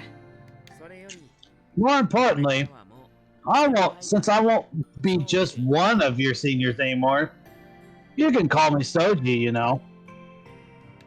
What? But that's so sudden. What are you saying? It'd be too stuffy if you didn't use my name while we're in a relationship. But I still can't change that so suddenly. It'd be impossible. I'm using my chicken nuggets to help stimulate the fact that he's eating chocolate. I know, and I love it. Never mind, impossible. Just give it a try. Come on, try saying it. Seriously? After we bickered over it for a while. The first bickering of a couple. Yay! In the end, we came to a compromise. I'd call him Soji at times, but I'd still treat him as my senior. I think we can I still think we could ditch the formalities, though. It's only the first day of our new relationship. It's understandable. For some reason, seeing him thinking about anything and everything like this made me feel, well, I felt all sorts of things, and they came out in a sigh. Soji looked tickled pink. That things are going. Keep sighing like that, you'll let out all your happiness, you know? I stared back at him. I don't think that'll happen. How come? That's a secret. My happiness was right next to me. He wouldn't leave me. I had Yes, confidence. Jeffrey Frederick, it happened! I had confidence that from here on out, and in the future as well, he'd stay by my side. Though it would be a little embarrassing to say that out loud. But that just makes me so much more curious when you say that. But a secret's a secret. We smiled at each other and stayed on the rooftop a little longer. And those clouded up, cloudless skies. I found talking to Soji, to my love, about silly little things so fun. It seemed like this day would be an unforgettable one. Da da da da. Fuck you, Okuta. Soji and I found our feelings were mutual on Valentine's Day, and we started going out as boyfriend and girlfriend. Yay! Yay! We couldn't have this last room because they actually did the teacher thing properly. Yes, they did. I love that they did. In a blink, that rumor spread around the academy like wildfire.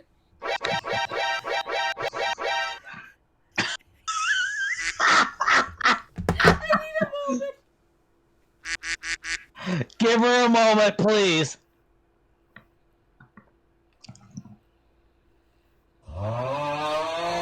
I know, but you just gotta be patient. Before I even realized it, I gotten to the point where there wasn't anyone who didn't know about the relationship between me and him. And then one weekend around the end of his third term, Soji competed in an invitational kendo tournament. Ah, something a little different this time. The result? He amazingly finished second.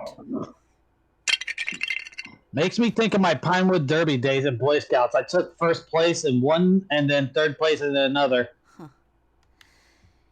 If he was the same Soji as a little while ago, he might have been really unhappy with this result. But now, I sensed he was a little different. Then, the Monday morning after Soji returned from his tournament, Soji! Ohayo! You did great in the invitationals. Yeah, arigato. I was the runner-up, though. But even then, that's amazing. You think so? I'd be fine with first or second place. But what made me happiest was seeing you smile from congratulating me just now. Soji. Ah, but I might have been happier having Kondo congratulate me. Oh, alright. That makes sense. I think he'll definitely congratulate you too.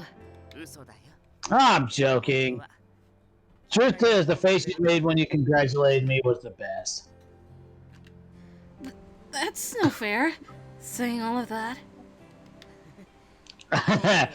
That's how you look congratulating me for being runner-up. Wonder how you'll look if I take home the gold next time round. Oh no, we're giving him motivation.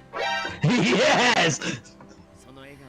I want to see that for myself, so I gotta make sure I win even more now. I knew it. You really do hate losing. Is that what this is? It is. As we chatted about that on the way to school, we saw Kondo-sensei on the lookout at the school gates. He was waiting. Oi! Soji! Congratulations on the invitationals! Right. Arigato, domo arigato, Kondo Sensei. I lost in the finals, though. Oh, don't mind that. Your opponent was a national champion who had lots of experience beforehand. He did plenty well. Also, he fought with precision and confidence in those finals. That made me so happy to see. Kondo Sensei was overwhelmed with emotion, soon fighting back tears. Dad!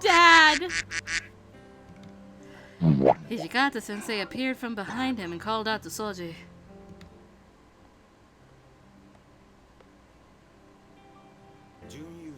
Runner up, huh? You really happy with that? Of course. I even got Kondo a highlight. I even got Kondo Sensei delighted about it. I see. In that case, do what you like. The way he gave a small smile won the belied. What? It's either no. I think it is belied. Yeah, belied. Belied his words. Looked like he was happy about something.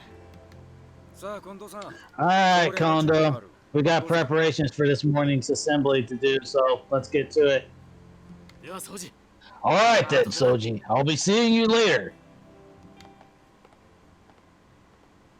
Kondo Sensei and Hijikata Sensei left Soji behind and headed for the school building. He and I were about to continue on our way before we suddenly stopped in our tracks. I didn't know when he had approached us, but a large shadow stood in front of Soji, blocking his way. Ha! I wonder who. Fuck you, Okuta. Ah, you weasel. Why were you so shoddy during the finals yesterday? That's a bit mean, calling my performance shoddy. I fought seriously and lost. Oh. Bye. Bye. Knowingly throwing a match that you were winning. Your opponent had been hurt from the semifinal. Would have won if you punished him for it. Why didn't you? Oh, was that what that was? Man, I just didn't notice it. You can keep playing dumb if you want, but the results still say you came in second. You keep winning and you can revive that musty old dojo you want to bring back so badly. You know that? I do. Someday, I'll bring Shie Hall back to life.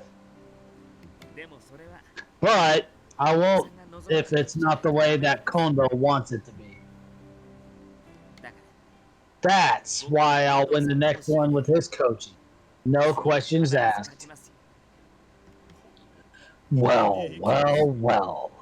You're giving me your opinions now? I can make you quit the Kendo Club as well, you know. In that case, I'll show you not through Kendo, but by bringing back Shie Hall. Kondo's teeth still just stop at Kendo. Winning isn't everything. I know that now. So, I've decided that I'll become my own source of strength for him in my own way. You still wet behind the ears. Yet you talk like you're a full-fledged adult. Show me then. Through your Kendo. No.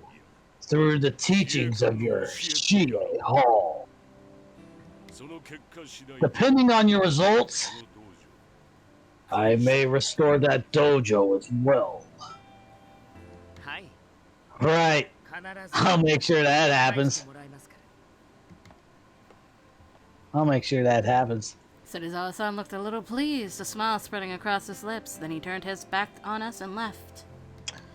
Fuck that guy. I watched him go until he disappeared from view.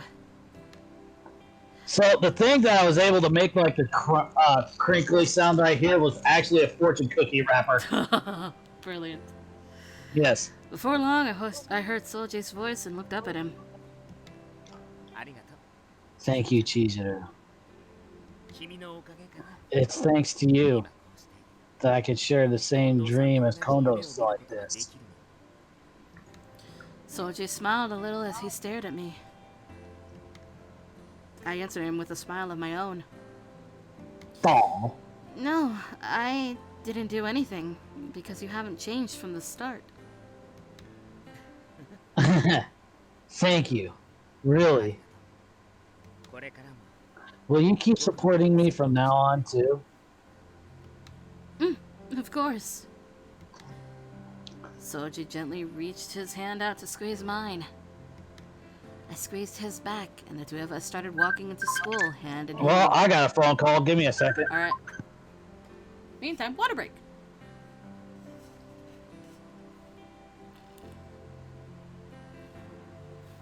If you have not gotten up and drinking some water and moved around, I suggest you do that now.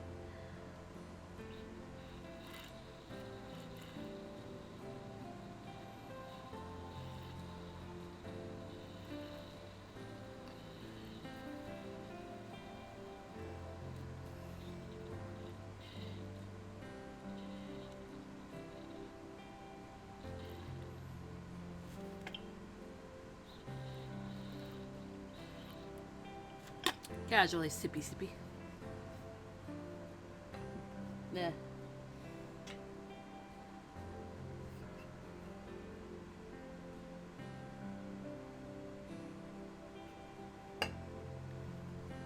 And we wait.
I don't know what that was. But we're waiting. Patiently, mind you. I'd like to stream the other Hakuoki games, but there's only one that actually has been translated locally. Localization? You know what I mean. Officially. And that's, Warriors of the Shinsengumi. So I guess we can do that when we're done with this. School life for our nightly things, but that might be in the future, not directly after this. I might go back to doing art stream, but instead of art, I'm doing editing work, but I guess you can consider it as art. You can see me work on Taz Fates. If you really want to see me work with audio. It'd be a bit weird to do that, but I'm willing to. And then you can see how I put things together. But besides that one, I do have a bunch of Switch games, and I'm getting another one in, like, next month. Next month is August, right? So I'm getting another one in August. But it's not translated, so what I figured I could do, if I get an actual proper little tripod for my phone, I could Google Translate the the text. I could do that. Might not be as accurate as it could be, but it'll be something. But besides that, what else is going on? I got scripts that I gotta do. I'm working on the top 12 list because we're on Yamazaki, and I already know how Yamazaki's story goes, so tomorrow we will continue Yamazaki as well and get through his story. I think we're on chapter 3. And when we do that, we'll be basically done, because the next stream over, it'll be Chizuru. And if we finish Chizuru, which might be Sunday, Monday, we'll start Chizuru. No, yeah, we'll finish Chizuru Sunday, and then Monday we'll just go through all of the game overs and unrequited loves. Those unrequited loves are gonna hurt, because Yamazaki's hurt a lot, and we might just go backwards from the list then.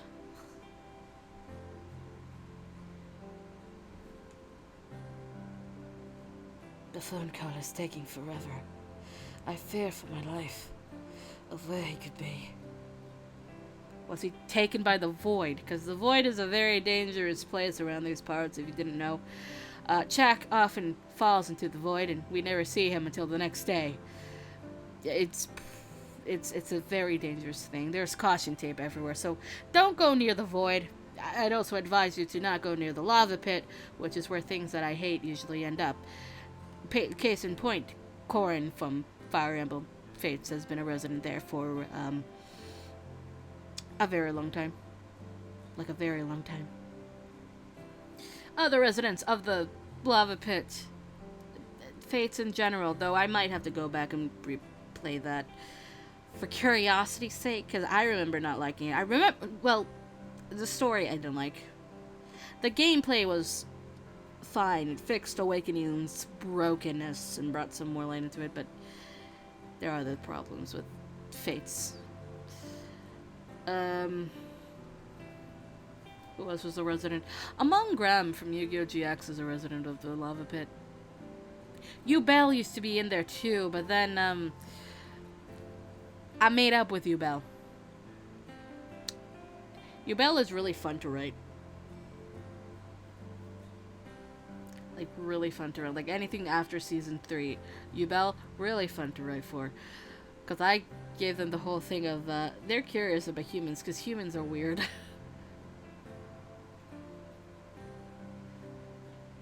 Let's see, other residents of the lava pit.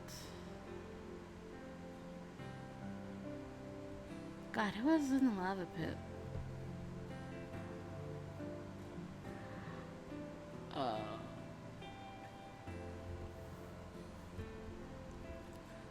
No. Ah, you should also be wary of portals. Hello. Yes, you should. Especially if Morgan makes them. Yes. Hello. Anyways, let's get back to it. Woo! That's right. I could help Soji with his dreams. We could make it happen together. Guess what? We're shutting down the dojo. In the future, and for a long time to come, while we walked hand in hand like this.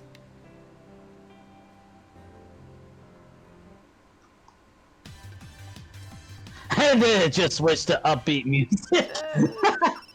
Oh, it's a message from Okita. I wonder what it's about. Hello.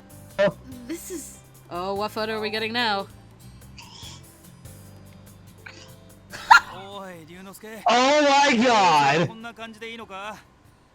Hold on. Hey, Ryonosuke, is this the kind of pose you're looking for? I love this. Yes. I like the leaf wreath. Yes, I love that on Harada. I also like Ibuki's beret.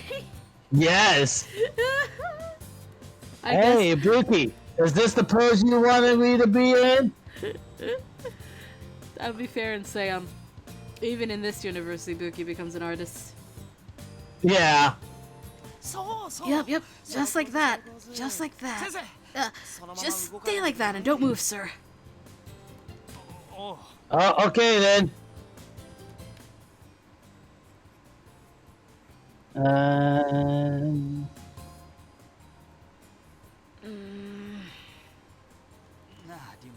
say, Ibuki, because I don't feel like pronouncing that again. Ryonosuke.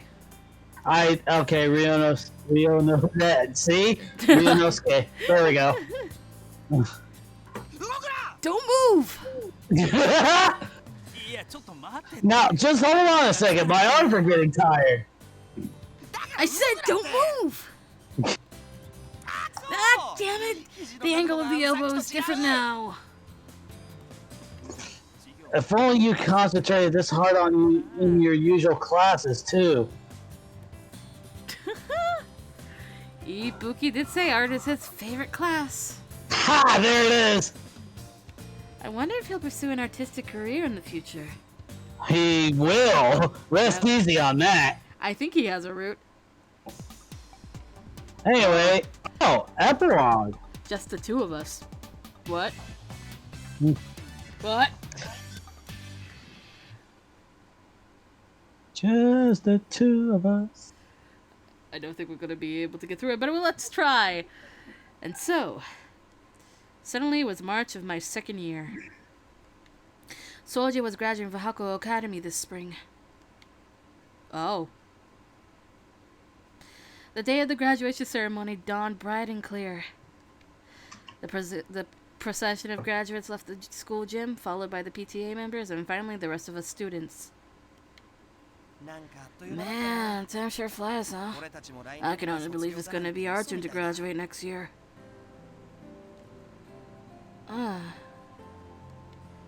We left the gym, making our way back through the school halls when...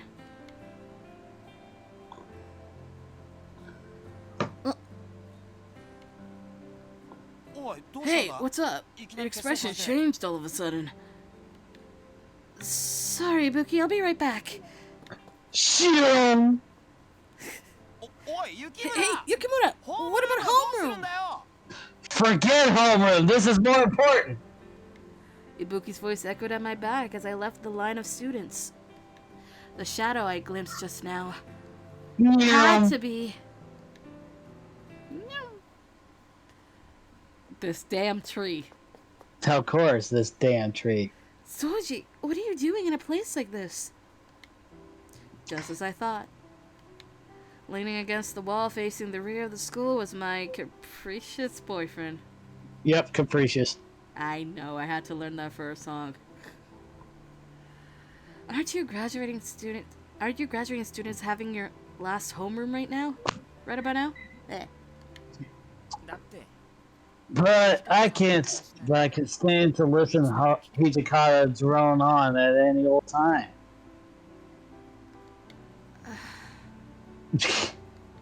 His smile just then seemed to be tinged with a hint of loneliness. But that must have been my imagination. Rather than listen to that old bore, I thought I'd come back here and see the beautiful cherry blossoms.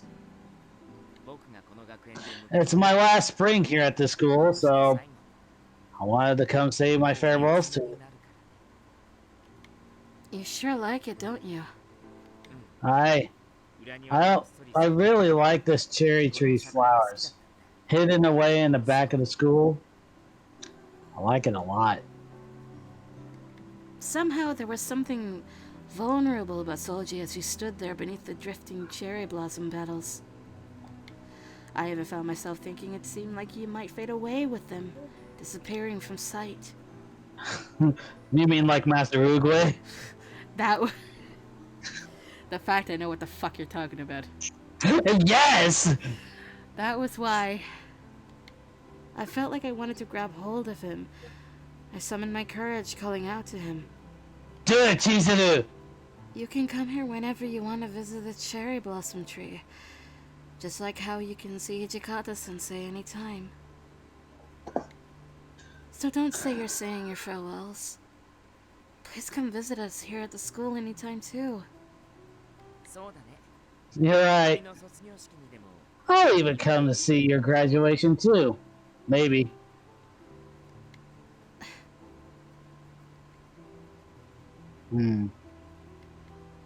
I'll miss you. At my murmured words, he gave me a fond smile.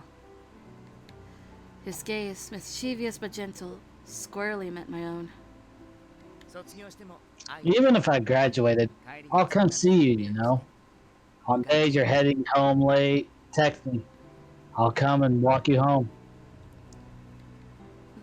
That's... I wanted to say that I didn't want to bother him, that he didn't need to go that far, but he continued. I want to. You've gotten so super cute this year that I'd be worried. And on weekends, we can go out together, wherever we feel like. Staying in your place or at mine, or even going to a music park. It's all fine. And on those long weekends, we could go on longer trips together, yeah? I nodded slightly. His soothing words consoled me, their warmth spreading throughout my chest. Oh, that's right. Will you accept the second button off my uniform? So that you don't feel lonely during the rest of your time here at Hakuoki Academy. Unless, Chizu, you don't like stuffy old traditions like this? I like them. I'll take good care of it. Oh! Hearing his words spoken with so much tenderness brought an honest smile to my lips. Though I was thinking, I'm already fine now to myself. It seemed that he could tell that there still remained a pang of loneliness deep within my heart. If you're that worried, I'll cast a magic spell on you to make it fly away. Magic spell? I blinked at him in confusion. Soji continued in a warm murmur. I promise you, no matter what, we'll always be together from now on. Now close your eyes. Are we gonna get it? We're gonna get it! Get it! Reaching out to me, his fingertips lightly brushed my cheek. I obediently closed my eyes. Yes!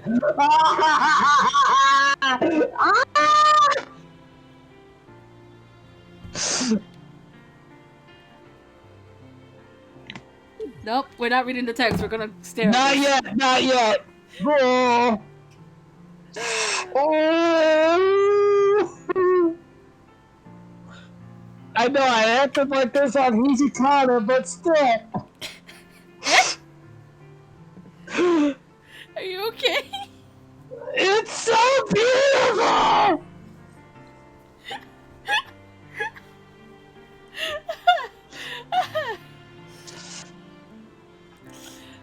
You okay?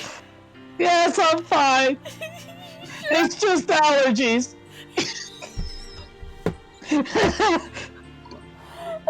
See, even I could do the Hijikata thing too. What, Hijikata? No, Okita thing. I'm fine, it's just allergies. Yeah, just allergies. Nothing else. Nothing else is going on. Alright. Continuing on. Yes. When he kissed me, I could feel the vow behind it. Quiet, gentle, peaceful. There was a kind of sanctity in that kiss, purer than anything else in the world. The feel of his lips against mine told me everything.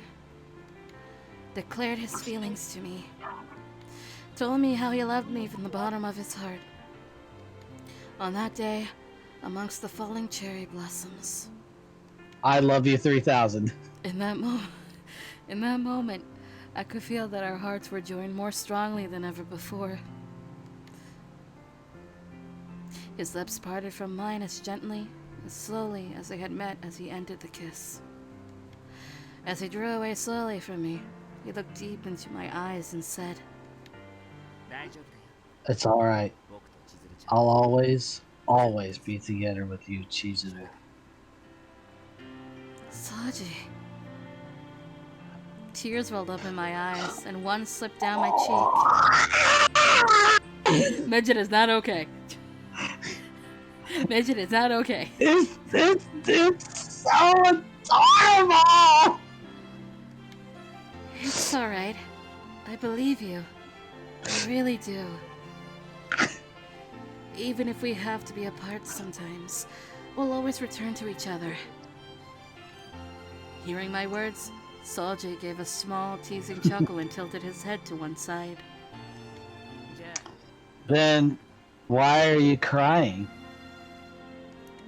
These are happy tears. The promise he gave me was so very, very gentle. I just couldn't help but cry. I had to see Soji off as he graduated. And that was such a lonely thing. And yet, my heart was full. The joy of being together chasing away the loneliness that was inside. This relationship between Soji and I would continue. That glimpse he gave me of our future replaced the loneliness and filled my heart with a bittersweet feeling.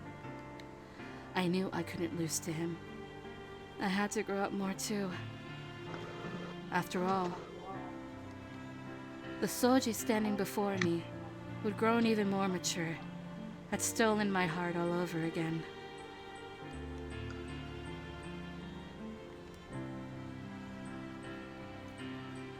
Really, so much had happened to me since I entered Hakuoki Academy. Of all the things to happen to me during my time so far at Hakuoki Academy, the one thing that influenced me the most, it had to be meeting Soji.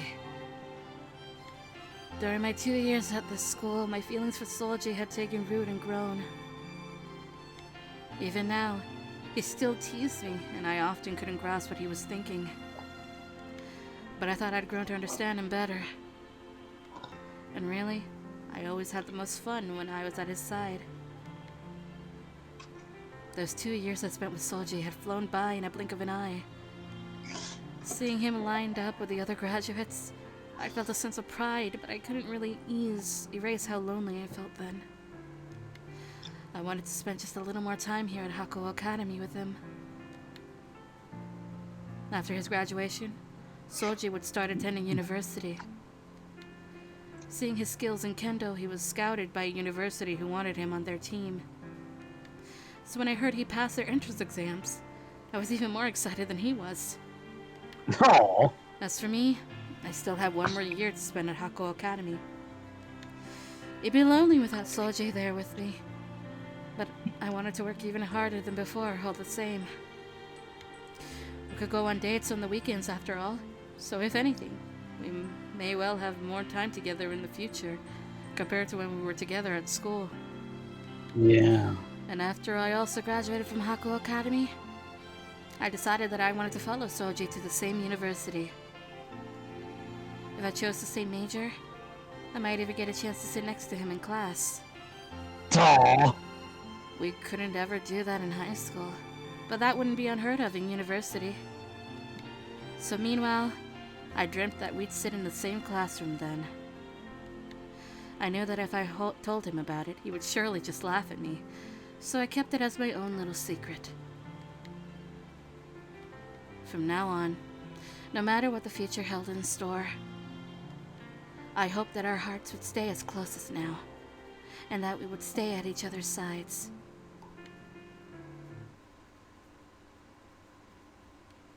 Roll credits! Yeah.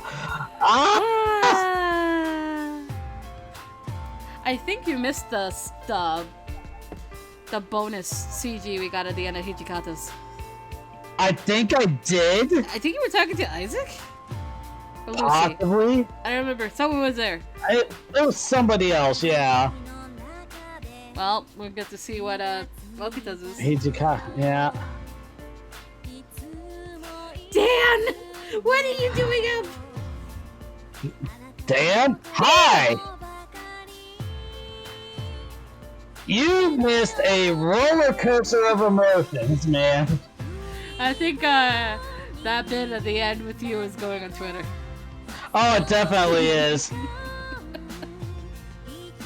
Oh, it's 7 a.m. I'm sorry, I'm not used to your time zones. That makes perfect sense. The only time zone I'm used to is like UK because of my boyfriend and my brother. Yeah.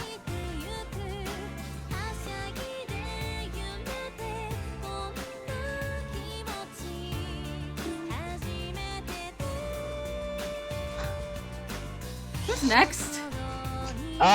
Good question. Saito? Maybe? Or did you want to pick somebody else? Let me look at my process here. Oh, you have a process. Alright, what's the secret? What is the secret?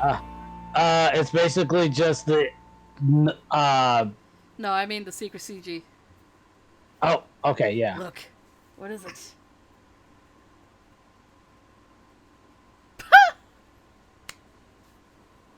Leaf Mist Cologne? Dun, dun, dun, dun, dun, dun, dun. Well, Okay, so I typed in something, and one of the search results, let me just go share, copy, and I think the title says it all.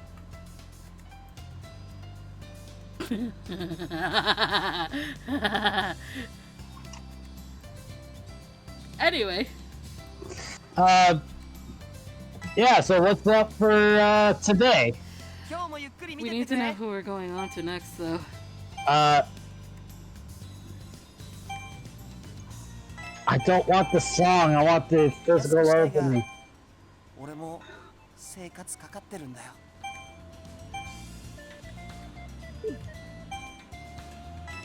I'm bringing up that document again, damn it. What are you doing? Things. Thanks. Nice to know. Oh, okay. I see, Dan. It goes good. We're about to end the stream as soon as we know who's next. Yeah. Would you like the walkthrough that I have open so that you can see who's a root? No, not you. Saito! So we're doing Saito. Oh, wait! Chapter 5 has them in... okay, Chapter 5. Hijikata, Soji, then Saito. Wait a minute. If my theory is correct... What theory? What? Okay, no, it's... Okay, that breaks that. Okay, but yeah, Saito is next. Okay. I don't know how you got to this logic, but alright. Well, because of the fact that whenever I was looking at the little walkthrough for the mini games that you sent me, it showed Hijikata, then Soji, and then Saito. I wondered if it was going to be Heathgate after that, but it was actually Harada. Alright. Well, so that breaks that theory, but yes, Saito is next, folks. Alright. We're doing Saito. But not tonight. We're done for the night. No, we're absolutely done for tonight. We'll start tomorrow, though. Yeah. Or I guess today now, since it just hit 12 a.m. for me. But yeah, I been up since 5 a.m. for you, so that was what, 2 hours ago? Wow. For me, it was 7:30 my time this morning that I got woken up by thunder. It was great. Jeez. I gotta wake up at 7. So yeah, you need to go to bed. Yeah, maybe. Sort of. Will there be any Hakuoki today other than this? We're gonna be doing Yamazaki. We're finishing up Yamazaki because I think we're on chapter 3. Edo Blossom? And there's 4, right? There should be 4. Hijikata is the weird one that gets 5. Oh yeah, he's special. Yes, he's special. So we're gonna be doing that tomorrow. And then coming back about 8 p.m. my time, 9 p.m. for you. No, sorry, it's 7 for me, 8 for you, right? Something like that. I don't know yet. For tomorrow for night stream. Okay. Okay. I don't know yet. So we're putting a pin in that. Drink water, please. Yeah, drink water. Have a good day or night, and don't die because you don't drink water. And we'll see you next time. Please don't. Goodbye, Dan. Goodbye.